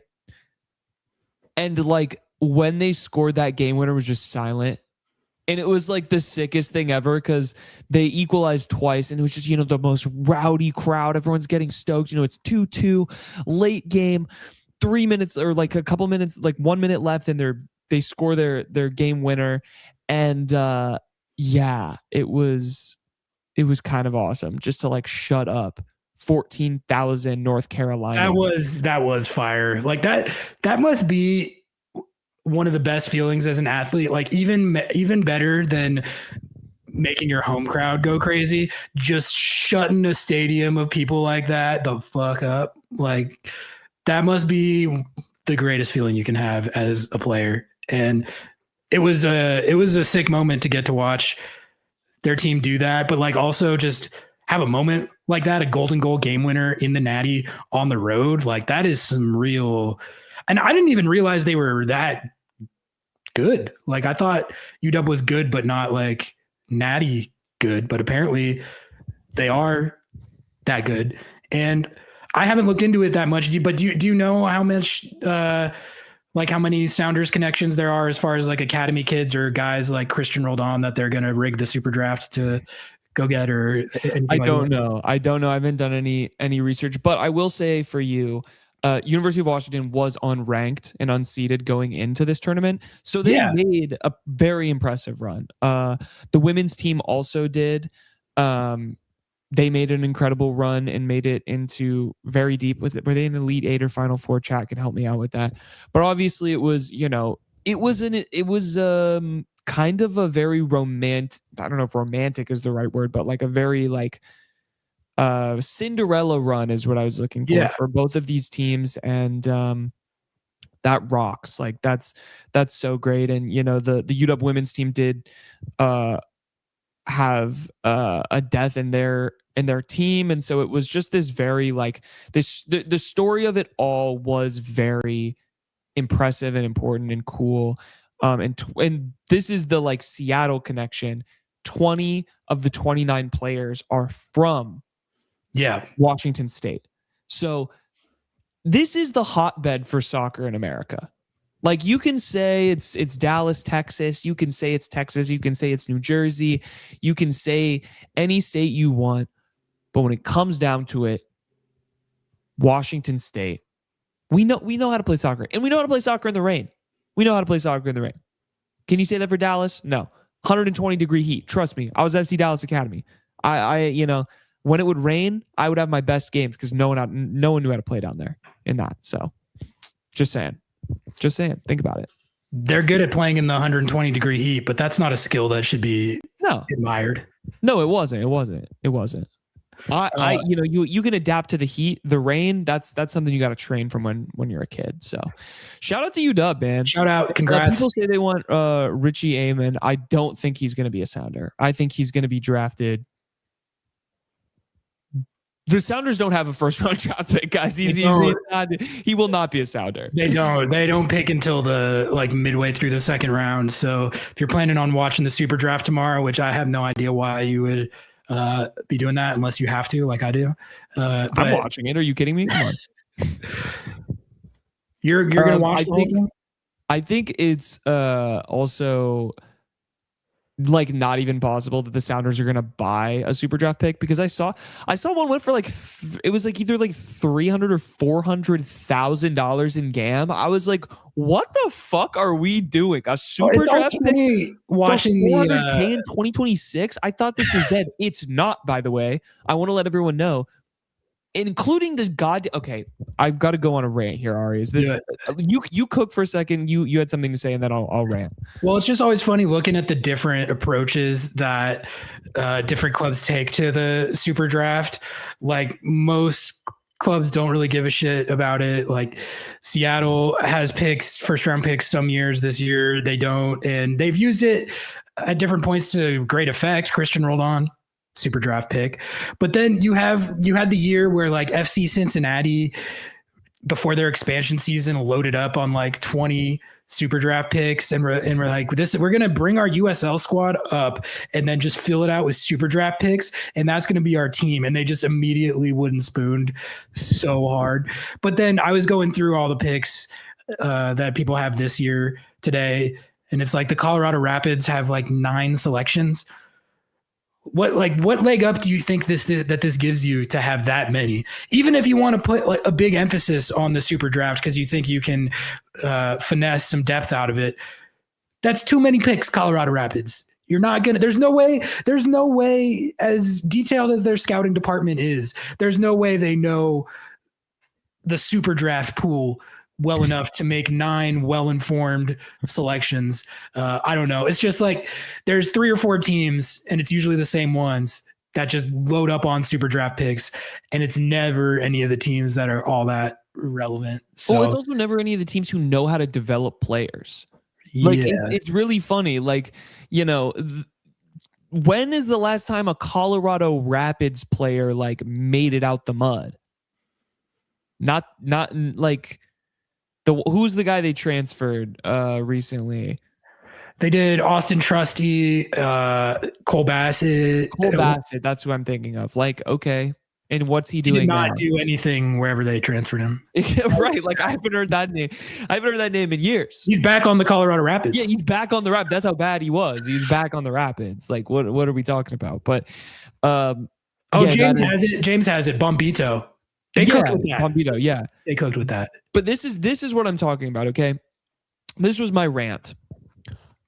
When I was sitting in the press box during the Club World Cup, famously, I may or may not have had a crash out and was partially preemptively banned from the press box accidentally. When I was able to get into the press box, I was sat there respectfully, and I was actually sitting next to the one and only Jeff Reuter, funny enough. Sitting to my right was a FIFA official, a man who was very high ranking in the FIFA apparatus. There's a lot of them. There's a lot of these guys. There's a lot of these guys and gals who they just exist, right? So we're getting to chatting. I like to chat. It's great. And he's like, yeah, American soccer has a lot to learn. They've got a lot to change. And I said, oh, like, what's your biggest gripe? And he said, college soccer. It's just disgusting. It doesn't make any sense. They don't produce anyone. The rules are different. It's such a waste. Everyone should just go to an academy and play for a team and blah, blah, blah, blah, blah, blah, blah, blah, blah. And I turned to him and I said, you know this team who you're watching play right now, who is competing and playing well right now, the players who you specifically had pointed out to me like 20 minutes ago, they went to college. Oh, well, it was different 10 years ago. No. That center back there, you know that center back who just made a stop against Atletico Madrid and PSG and against Messi in a final? That guy went to Michigan. That guy was a that guy was a college athlete. And you look here now, James has it perfectly right. Some of those draft picks have gone for higher than 7-figure salaries. Bombito, Patrick Agiman. Agiman was like D3 originally. Yes. I'm sorry. College soccer, the MLS Super Draft, it still has a place. It still has its purpose. And if you're saying that it doesn't, you literally don't know ball. You literally don't know ball. You don't. I'm sorry. I think its significance is not what it once was, but there is most certain every year, at least every year that I've followed the Super Draft, which is a lot of years now, there's 5 to 7 guys in every college draft class that will become legitimate MLS contributors. And usually 1 to 2 of those guys, depending on the year, will be star players. But like Christian Roldan is the prime example of a super draft pick that not only became an MLS player, but a superstar MLS player, a best 11 MLS player. So it does happen. You just have to know where to look. And Seattle's been lucky enough that they get the front row seat to all these UW guys. And so they basically just draft the best player from UW every year. And it's worked out in the form of Christian Roldan and Kalani Kosterienzi. So. But like, think about this, Ari, Andrew Thomas, our number 1 goalkeeper, college soccer player, right? Okay. Alex Roldan, college soccer player. Kalani Kosterienzi, college soccer player. Jackson Reagan, college soccer player. Scrolling down, Christian Roldan, college soccer player. Danny Musovski. Legend. Who else? Jordan Morris. Paul Rothrock. Like, what are we doing? What are we talking about? Half this goddamn team has a degree. Half of these teams have accounting degrees. Okay, like, and guess what? I was just going through like all the roster in my head, thinking of like who played college soccer, and I was just laughing at the visual of Nuhu playing D1. That would have been. Dude, get Nuhu on any team in Miami. Like any college in Miami. Like University of Miami, go Canes. That would be fire. I want him there. Yeah. No, there is you're right, the Super Draft, you can still cook on there from time to time. It is very hard to do, and that's why I wouldn't be one of the clubs that racks like 11 picks like the Colorado Rapids, but they're doing their thing. They did one of the years they did that, they literally got Bombito and then sold him for $10 million. So, well, it's like, James bringing up great points here too. Like, getting reps in college is better than just sitting on the bench in MLS. Getting reps in college is equal, if not better, than playing in MLS Next Pro. I'm sorry. MLS Next Pro is not competitive. It's not. It is a league that is manufactured to be basically a secondary training ground. That's the truth. And I'm not saying that there isn't meaningful minutes to be had in Next Pro, but I think that like the level of competition, the amount of athleticism that you need to have to actually be an effective player in college soccer, because it is a very different style. It's more physical. It is about your body type. That is way different than Next Pro. So I think that's you want to know how Paul Rothrock developed all that expected dog? It's because he was grinding for Notre Dame and Georgetown for like 3 or 4 years. That changes a man. That hardens a man's perspective on life. Eating on the meal plan, grinding it out, trying to study, go to class, do your things. When you've been real grinder, when you've been through that, and then also played for Toronto FC too for like multiple years. That has a way of bringing out that dog in you, because you've seen things that you don't want to go back to. And exactly. That is a powerful motivator. It is. Like, no one wants to be at Notre Dame. I'm sorry. That's a terrible place. Maybe if you're on like the football team or basketball team, maybe it's tight. Being on the soccer team, probably not as much clout. Shout out to the basketball coach, Micah Shrewsbury, my GOAT, former Penn State head coach, and also my boy. Shout out. All right. Do you want to hit this divisions report? Yeah, let's do it. Sick. Do you want me to pop it on the screen, or you want to do it? You got it. Okay. Hold on. I only kind of tangentially read this today, so maybe you can give the context. No, we can read it together. I am not against pirating anything from the New York Times, as they are my former employer. Shout out to Tommy Scoops, Tom Bogusi, and Paul Tenario. I don't have a good one for Paulie Primetime and Tommy Scoops. Out here dropping some leaked sources. MLS divisional revamp may split old rivalries and blend conferences. Can we also just take a minute? This was the best MLS ball ever. I think this season's ball was the best one ever. It was a really good ball. Yeah, I really liked the ball this year. Interested to see what it is next year. But we already kind of know what's going to happen. Major League Soccer's new 5-division format is likely to include Midwest Division that blends 3 teams from the Eastern and Western conferences, but the revamp is also expected to split the 2 leagues, the longtime rivalries outside of their respective divisions. So there's going to be some shakeups, chat.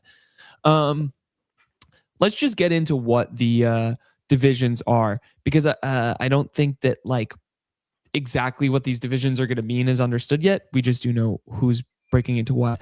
Starting with the Seattle Sounders group here, the Portland Timbers, Seattle Sounders, Vancouver Whitecaps, San Jose Earthquakes, Real Salt Lake, and Colorado Rapids will be grouped together in their own division, alongside another division here, the LA Galaxy, LAFC, San Diego FC, Austin FC, Houston Dynamo, and FC Dallas. So San Jose, say goodbye, buddy. Welcome to the Heritage Cup. It is the only trophy you will be winning. You're not playing against your LA rivals. You're not considered a true California team anymore. You're part of the Pacific Northwest now. You didn't get Paul Rothrock. I am interested. I wonder if that was a calculation at all. But then we also have, this is the Midwest region, I believe. Yeah, so Chicago Fire, Minnesota United, St. Louis SC, Sporting Kansas City, FC Cincinnati, and Columbus Crew. Wow. Is that tough? I feel like that's a tough division. In terms of quality? Yeah, you've got the Chicago Fire, who obviously are the greatest of all of the ones. They're up and coming. St. Louis and the Wrestling Enthusiasts are both pretty bad, but then other than that, it's pretty good teams. Yeah, exactly. And Chicago Fire are going to win Cup next year. Mark it. I'm saying it now. Greg Ball, it's going to happen. Then we have CF Montreal. You're a Toronto. Chicago Fire guy. I am. I like Greg Ball. CF Montreal, Toronto FC, New England Revolution, New York Red Bulls, NYCFC, and Philadelphia Union. This is the bot division. This is the goddamn bot division. If I could be in any division, I'd put myself there. CF Montreal isn't even operating a functioning football club. They're such a mysterious entity. I never they don't exist. They're just up there. French. Yeah, they're doing their thing, speaking French, competing for the wooden spoon. Yeah, they I feel like potentially they just are getting on bad translation of the rules, and they're thinking that like scoring the least amount of points and making the worst roster decisions is actually good, and like winning the wooden spoon is like the best trophy in MLS. Not sure, but Toronto's not far behind them. They have fallen so far from grace, and frankly, like I don't know what they're doing. They're just like making the worst DP decisions of all time. And then the Revs and Red Bulls, okay, like made it to Cup final, but everyone knew they were going to lose. NYC and Philly are the only good teams in that division. Yeah, and like Philly's not even that good. Like they don't even have a GM. They're kind of anymore. fraudulently good, yeah. Yeah, they have a creepy ass racist GM allegedly. And New York City FC. It's like, okay, you play at Yankee Stadium, so can't really. How much credibility can you really have playing in the Mets outfield? Exactly, yeah. Then we have DC United, Nashville, Atlanta United, Charlotte FC, Inter Miami, and Orlando City. I'm going to call this the big spender division. This is the blank checks division. This is the open those checkbooks, buddy. We're going out to eat division. DC United will continue their downfall, unfortunately, in this whole situation. That sucks for them. Nashville, Atlanta, Charlotte, Inter Miami, Orlando. They're all kind of good. That division might be... That's kind of stacked. That might be tougher than that Midwest division. DC United is going to have a rough go of it there, unfortunately. Yeah, they're really going to... Well, who did they just sign? Who signed Ty Baribo? That was DC. DC, Yeah, which so we can... I have takes on that. yeah, we can dish that right after this. But DC United coverage, but yeah. Yeah, but yeah, the league has discussed other potential groupings, including one that would keep 4 teams together in California and the Cascadia teams with the Texas teams. The league, however, is putting heavy consideration into equitable travel for all divisions where possible, which honestly, I'm fine with this setup. I don't want to go to Texas. I don't want to go to Texas in the summer. I don't want to go to Texas in the winter. Let them be anywhere else. I'm sure we will still have to go and play all of them, but whatever. Under the new divisional format, teams would play division opponents twice, one home game and one away, and would play every other league opponent once, rotating whether that matchup is at home or on the road. So this is something that we talked about before when they go to the single table. You play your divisional opponents twice and everyone else once. So you are playing every team. You're just going to play your divisional once twice, which again, we're kind of talking about the balance of all of these divisions. There is very clearly some easier ones than others. So I'm interested to see how that all shakes out. And then this is supposed to debut in the summer of 2027 when the calendar flip happens. When the calendar flip when it flips the calendar and begins the first summer to spring season, or whether to utilize the new divisional structure for the sprint season, which that's going to be the year that the Portland Timbers win another trophy. They will run from February through May, blah, blah, blah, blah. So we also got a little bit of note here that the league is weighing changes to its postseason format with multiple proposals being considered. One proposal runs similarly to Australian rules, Football League finals with a higher seed played qualifying games against each other, which gives those higher seeds a second game against lower seeds if they lose the first match. We're not Australia. We're America. We do American stuff. We're not doing that. I'm anti that. I don't know how you feel, but Qualifying games. That's woke. I'll have to look into that. Yeah. But yeah, this story is great. I'm going to leave the rest of it because I don't want to like just audio the whole thing when you guys can go and read The Athletic for yourself. But do you have any takes on the divisions? Yeah, I like the division idea. I think it adds a fun element and enhances the rivalries that are already there, and perhaps can create some new rivalries. Like, when I think about divisions in like baseball or the NFL, those division games carry like a special significance for the rivalry component, but then also the way those leagues do it is for the divisional games are like tiebreakers and stuff, which adds an even bigger element to it. So I just kind of like the division setup in general. I think it adds significance to some of these games that might not otherwise be there. So I think it could be fun. What do you think? No, I love it. I think it's way more equitable, and it's going to be awesome that we won't have to play LAFC twice a year. Twice a year, like 7 times a year. Yeah, like that's the thing. It's like we'll play Portland 7 times a year again, and I'm fine with that. Sure. They can beat us, like whatever. I don't care. But like, we're only gonna have to see LAFC once a year. We're only gonna, but we also get to see all the Eastern Conference teams once a year. I'm just excited for the format change. The single table is like really exciting to me because there are just so many shit teams. It is gonna be nice to be able to like have that balance out long term and see like, is it going to be forgiving or unforgiving for the Sounders? It's going to be, all of it's a huge change, genuinely. Yeah. That's my takes on it. That's pretty much my takes on it too. I need to actually read the athletic report, which I didn't do. So I'll get on that and formulate more takes, but I'm excited about the divisions and honestly, the calendar change in general. I know there's a lot of discourse about that, but the more I've thought about that, the more I think it's going to be a lot better. So I agree. What else did we have? Oh, did you want to talk Wilfried Nancy getting sacked? I wanted to do Baribo really quick. Let's do Baribo really quick. Oh, okay. Yeah. I mean, I didn't have like that in-depth to take on it, but yeah, DC United spent $4 million right on to get Ty Baribo, and I was just looking at like the pundit analysis of that, and DC United is getting praised for it's like it might be an overpay, but you're getting an MLS proven striker who you know what you're gonna get, and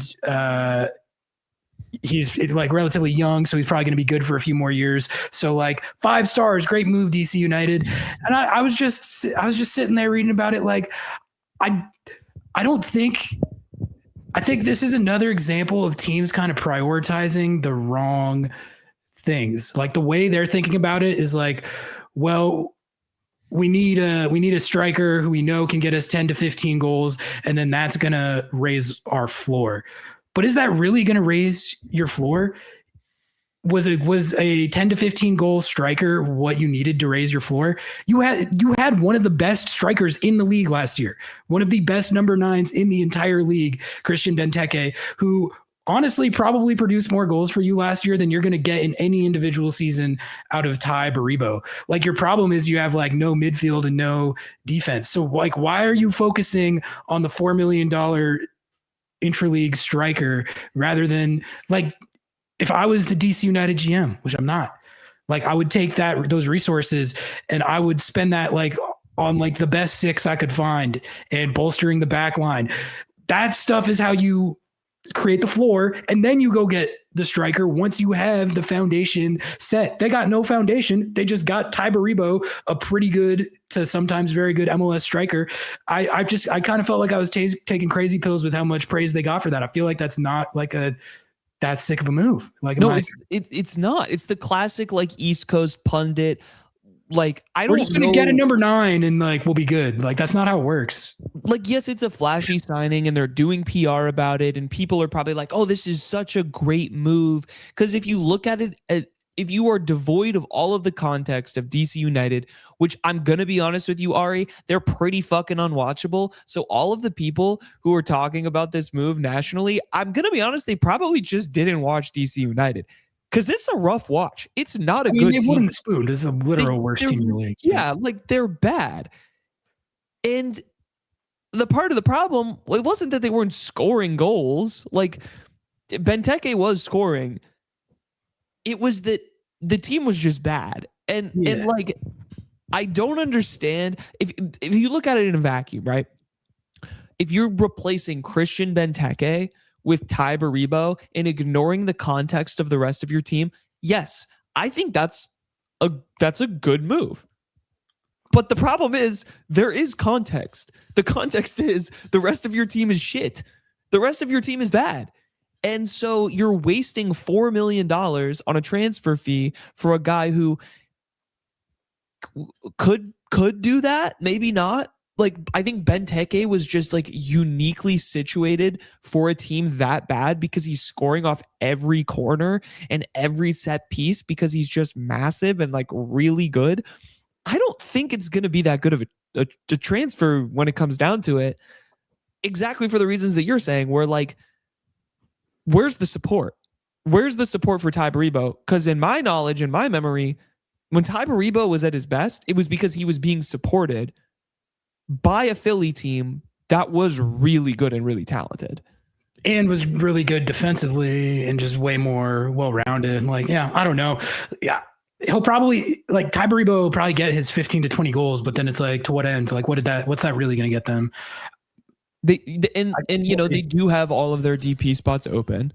So like, sure, they could go and make big moves, but again, like, reworking your entire team in one offseason, dude, it doesn't mean that you're going to get better. Like, there is going to be a lot of growing pains for this DC United team. I don't expect them to make the playoffs, even if they make a bunch of big moves.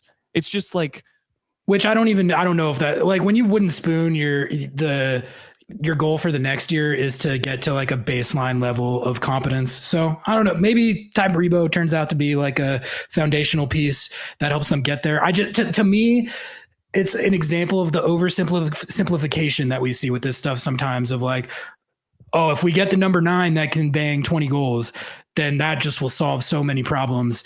Maybe in like a previous era of MLS, that was all it took, but that's not how it works anymore. Like, you got to have everything around your 15 to 20 goal number 9. Otherwise, it's just not going to get you very far. All right, let's talk Messi. You have to play against. Yeah. You have to play against Emmanuel Latte Loth for whatever. Like, you have to play against whatever crazy DP Chicago's going to sign. You have Latte Loth, good example. And this Danzig's bringing up what I was going to say, which is like teams like this, they should go these are the teams that should go on the Danny Musovski route at the number 9. Bargain hunt that. You can probably find these like USO guys that can get you like 10 to 15-ish goals. Don't have to spend any money on it. And then you can build like a real good, strong team. I should be a GM, man. I swear I could build these teams better than some of these GMs, but it is like, it's like, it feels like it's just a marketing move. And like the way they rolled it out too, it was just like, this is just such a marketing move. And we talk about how the Sounders work. And we talk about like, yeah, we would love a big signing. Dude, if we signed Ty Baribo, I'd be like, yeah, okay, sure. Like, yeah, that's tight. But also the Sounders have the baseline. Signing a player like Ty Baribo would be electric. It would be a good signing because he'd be playing with Jesus Ferreira and Pedro de la Vega and Paul Rothrock. And I'm assuming you would get rid of Morris to sign Ty Baribo. I don't know what their deal is, but whatever. Let's say you had Morris. Let's say you had, Albert Rusnak, and then you have an incredible back line. And it's like, yeah, like, cool, man. Well, think about when they signed Ruidiaz. The team was actually not that good at the time that they signed Ruidiaz because they were kind of in an XG merchanting type situation.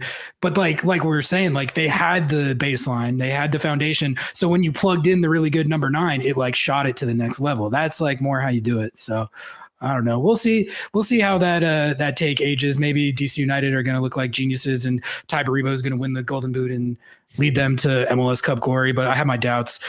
Let's talk Willie Nancy. What's going on with our boy? Let's do it. Well, I can while you pull this up, I can fill the people in on how we want to talk about Wilfried Nancy's how his tenure at Celtic has started, because it's been notably bad.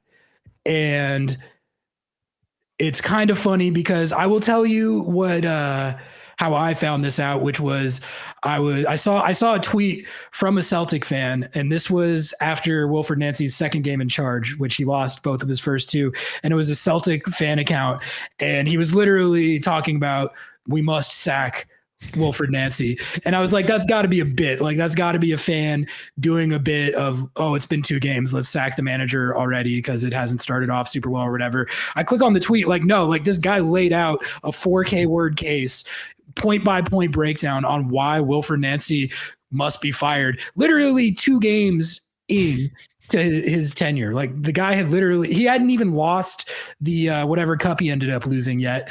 And then after they were already calling for his firing, he loses a cup, whatever Scottish cup that was, to a bottom of the table. Yeah. I don't know what that is. Confused with League's Cup. League Cup. He lost the League Cup to some other Scottish team that's really not good. And basically, like, no, he's gonna get sacked like soon. Like, so here's the post from FotMob. Wilfried Nancy already recorded the worst start of any manager in Celtic history by losing his first 3 games in charge. Now he's lost a 4th today. Dundee United lost, St. Mirren, Celtic, Roma, Hearts. Hearts is at the top of the league, so okay, that's fine. That's mainly because Celtic and Rangers are kind of ass this year. Roma, not a great team. It was something like St. Mirren Celtic hadn't lost to them in like 42 matches. Like, that's crazy. And same with Dundee, was like 30 matches or something. So this is a guy who, and they were leading this game. They were leading this last game 1-0 in the 40th minute and gave up the lead and lost. It's crazy.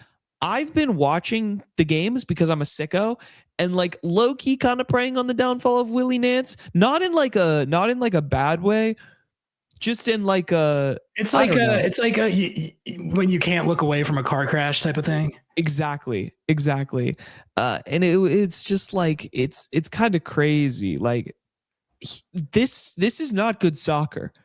Like, they don't play good footy in Scotland. Like, I was watching this game. You've been beefing with the entire country of Scotland on Twitter because you clowned on their league. Is that correct? That is correct. They all think that MLS is bad. And I'm like, brother, I promise you that you give me a middle of the table Scottish Premiership team, I'll play. You go play the Chicago Fire, brother, you're losing.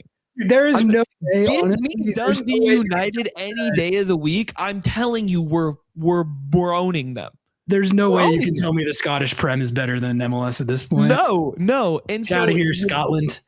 People are using Wilfried Nancy's like failure as like a whole thing to say. Yeah, let's talk about that. Yeah, MLS is actually bad because Wilfried Nancy can't kick it in this league. Brother, I'm watching the games. How the fuck can these players and team, they can't press for 90 minutes? It's like they've never ran in their entire life ever. Zero endurance. Paul Rothrock would be elite in this league. He would be like the best ball winning player you've ever seen in your life just because he was running. I mean, it is like old man soccer. Like, it's not interesting, and it's bad. And like, I kind of feel bad for Wilfried Nancy. He had a 10 times more dynamic team with the Columbus Crew than this Celtic roster. It's wild. I just think it's so funny how these things work, like the coaching tenures work in Europe, where you got fans talking about sacking him 2 games in. Like, I'm looking at these Celtic fans talking about Wilfried Nancy and like how it proves that MLS is shit. He'd been there for like a day and a half. Yes. Like, how is he? What impact do you really think he has in this short amount of a time, positive or negative? Like, you can't attribute, I don't think, much to a coach in their first like half a season, frankly, especially because he's coming in the middle of everything. How do you get to a place where you're blaming the coach that much 1 or 2 games into the, like, that has to be the fault of whoever gave him whatever players he has if they're that bad. He's been there for 2 games. Yeah, it is funny. Someone, I think this is funny to know too. Celtic lose 4 games in a row for the first time since January of 1978. That's unlucky, I guess. But yeah, like on one hand, I'm sitting here like, someone commented this to me. They're like, the only difference, the big difference with managing in Europe is the expectations and the pressure, and like, you need to get in there and have results immediately. Okay. I'm just going to be honest with you. It's your loss if you walk away from Wilfried Nancy at this point. Like, if the pressure is so much where you're like, here's a dog shit roster, Here's a dog shit roster where like everyone's already injured and we're going to implement a completely new tactic system because Wilfried Nancy is known for, a very specific way of playing. And none of you were able to do it because you can't fucking run. I don't know what to tell you. Like, it's kind of not his fault. It's kind of like they're in a really shitty situation.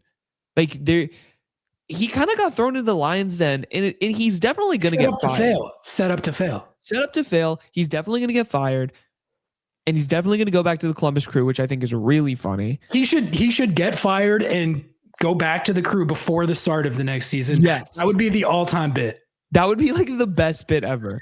But like, I think what it goes to show is that for me, like, it gives me two things. The Scottish Premiership is silly. It's a silly league. You have two teams that are important. The rest of the league doesn't matter. And those two teams aren't even competitive in Europe. And yet you have the highest of standards. You have equal standards as the Premier League. And you don't have the budget. Can I tell you something, Ari? Can you guess what the gap in like wages are? Like the average wage for a player playing in the Scottish Premiership versus a player playing in MLS. Can you guess the gap there? So the average MLS player makes like 100 something. This is average, so it's all the salaries and then divided by the number of players. So not necessarily the mean or whatever. You know what I mean? So not player average, but like team average. Just general average, like yeah. So like a $20 million MLS roster is the average in the Scottish Premiership. I would have assumed is like way higher than that. The average MLS, it's basically double. The average MLS salary is basically double that of the Scottish Premiership. And that's what I'm saying. It's a tin pot league that is falling apart and is gifted a charity spot in Europe literally just based on where it is. I'm telling you, if you put the Chicago Fire, the roster they have now, the coach they have now, if you put the Chicago Fire in this league, they're finishing top 5. I promise you that. Maybe they don't beat Rangers. Greg's probably winning the Scottish Prem. Like, I'm telling you this. And so it's not on Nancy. I just can't put it on Nancy. I can't, as much as I want to, and as much as I'm here like making fun of him, especially on our social media platforms, because it is a good bit. Because he did crash our short with the press conference picked up another 10K views over the weekend. Yeah. Like it's just like it's a joke of a league. It genuinely is. You've taken up this cause. You've been beefing with the Scottish bots, which I didn't even know that was a prominent community, but it looks like they came after you. You're proud of it. I pulled up Twitter just to see what was going on with that, and you were deep in the Scottish trenches.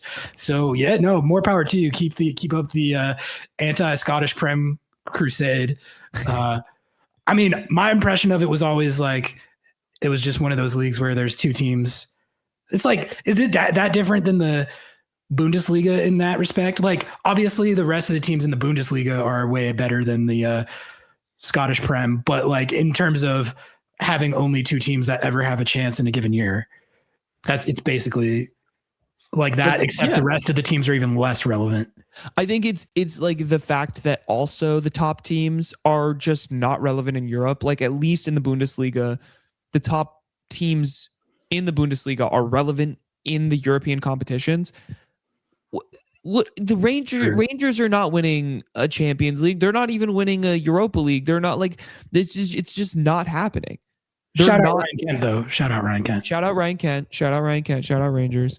But that's the thing. This is something that I was bringing up too. I was like, Ari, a guy who lit it up in the Scottish Premiership. He had like 17 goals and like 8 assists or like 9 assists or something. Like he had like double-digit goals and assists. Like he had a fucking great season in 2020 when he played there, and you think he played there in 2021, whatever.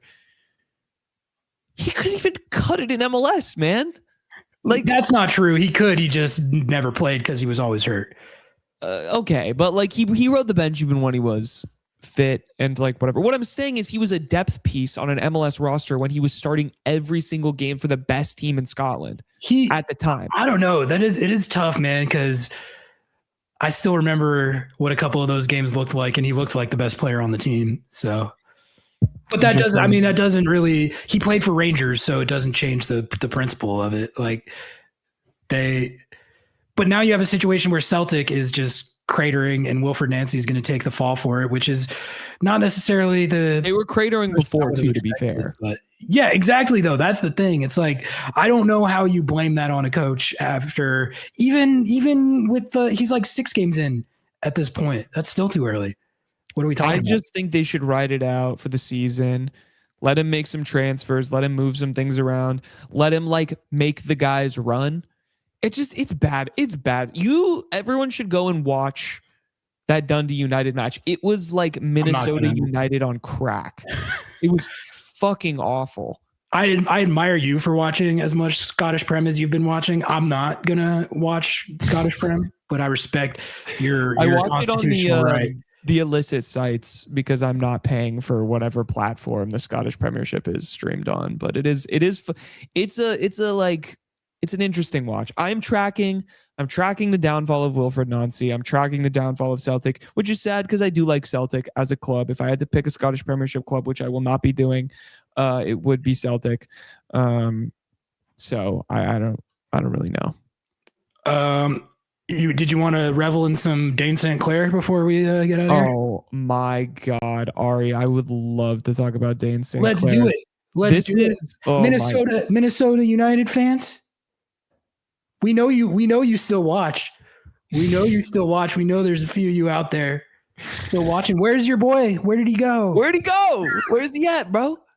Where's your girl? I thought you were building the statue of him outside of Allianz after you got a round 1 best of 3 series win in the playoffs. That's interesting that you would say that, Ari. It's interesting that you would say that Dayne St. Clair has a statue, because it is funny. We should start this off by saying Dayne St. Clair has been transferred by way of free agency because he couldn't come to a contract deal with Minnesota. He went to the champions, Inter Miami, turning down what was a $1 million plus offer, making him one of the highest paid goalkeepers in MLS in Minnesota. He didn't want to be in Minnesota so bad that he took a pay cut. He left so much money on the table to go play for Inter Miami.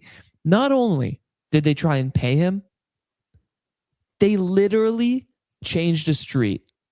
They literally changed the name of a street in Minneapolis or wherever, St. Paul, to Dayne St. Clair Avenue. This is real. Why did they do that? This is real. Guess this. This happened on November 23rd.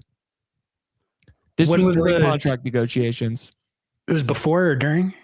This was before. This was during the MLS run, November 23rd.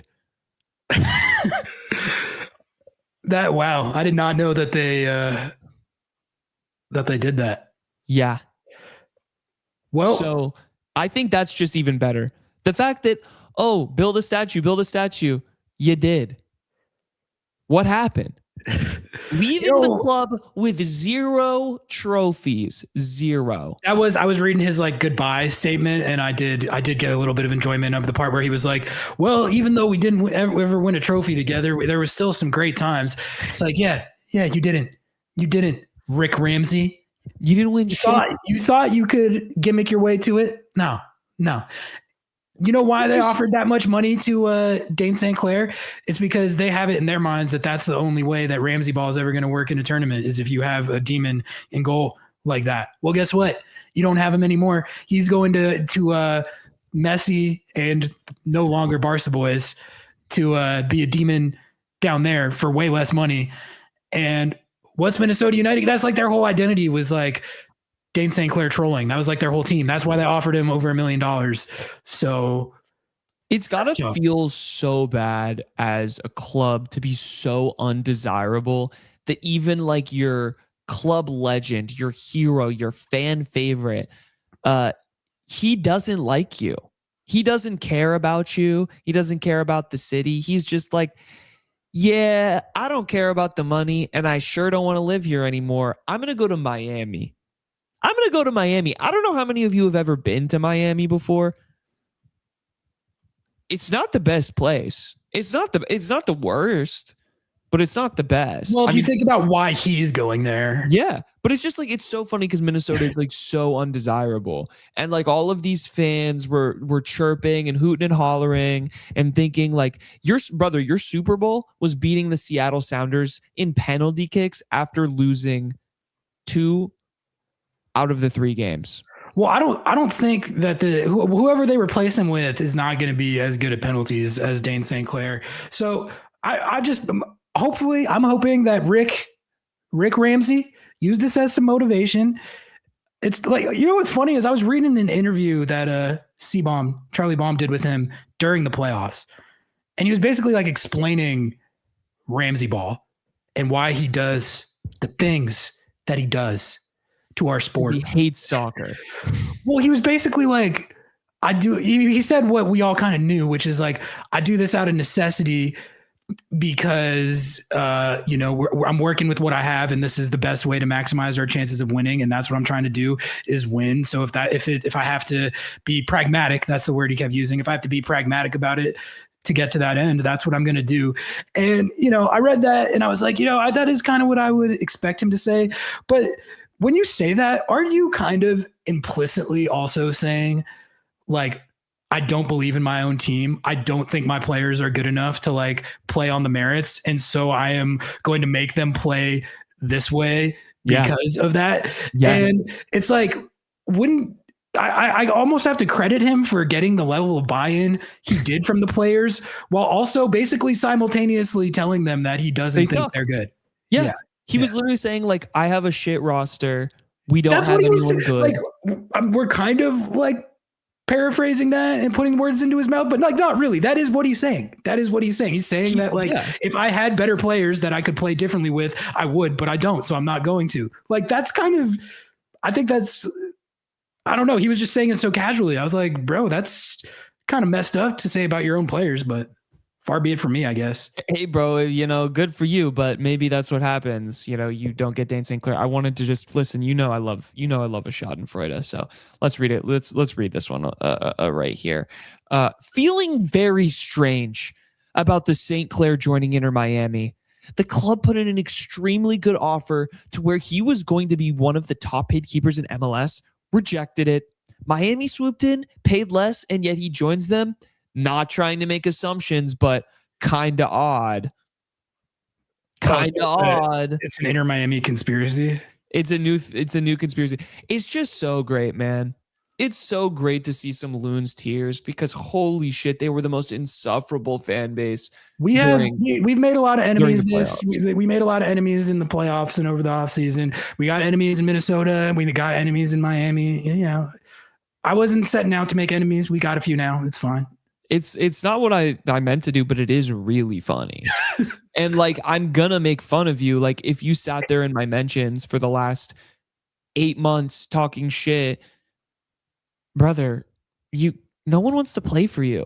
You didn't win anything. You've never won anything. Are you ever gonna win anything? I don't know. Good luck. We say all this, and I can say all this and also acknowledge that their team did turn us into Atlanta United. You killed soccer. Like, correct. Correct. So congratulations on that one. Like, you got us on that. But no, it's literally the dude popping the champagne from like the 5th place trophy. Like, he's like, and then it zooms out. It's like, brother, you're still Minnesota United. You still got to be Minnesota United. That's tough. The fact that, like, someone, I think Hunch said it's like their Rothrock situation. This was kind of their Rothrock situation, like heart and soul of their team, which for them, it's their goalkeeper. But it was a similar, like, if they lose him, the vibes would be horrendous for the offseason, to the point where they offered him over $1 million bag, which for a goalkeeper isn't that kind of insane? It's insane for this league, for sure. Yeah. Have you ever, like, Roman Berkey maybe was making that? Who else is making that? Maybe Lloris. I don't know. I don't even think so. Yeah. I don't know. It's odd. It's like, It is really funny. And too, like Minnesota players are like, well, I can't blame him because he wanted a new challenge. He wanted to go somewhere where, he could have a new challenge. The new challenge is actually like competing for trophies. So like that's, that's crazy. And from the Inter Miami side of it, I think I kind of tend to agree with your take that Dayne St. Clair is a little overrated in terms of like how good of a goalkeeper he actually is. But he is better than Bustari or whatever that guy's name was. Bustari's gone though. They had the young. No, he's not though. Ustari's under contract. I know, but they like benched him for the young guy who Rocco Rios Novo, his loan is over.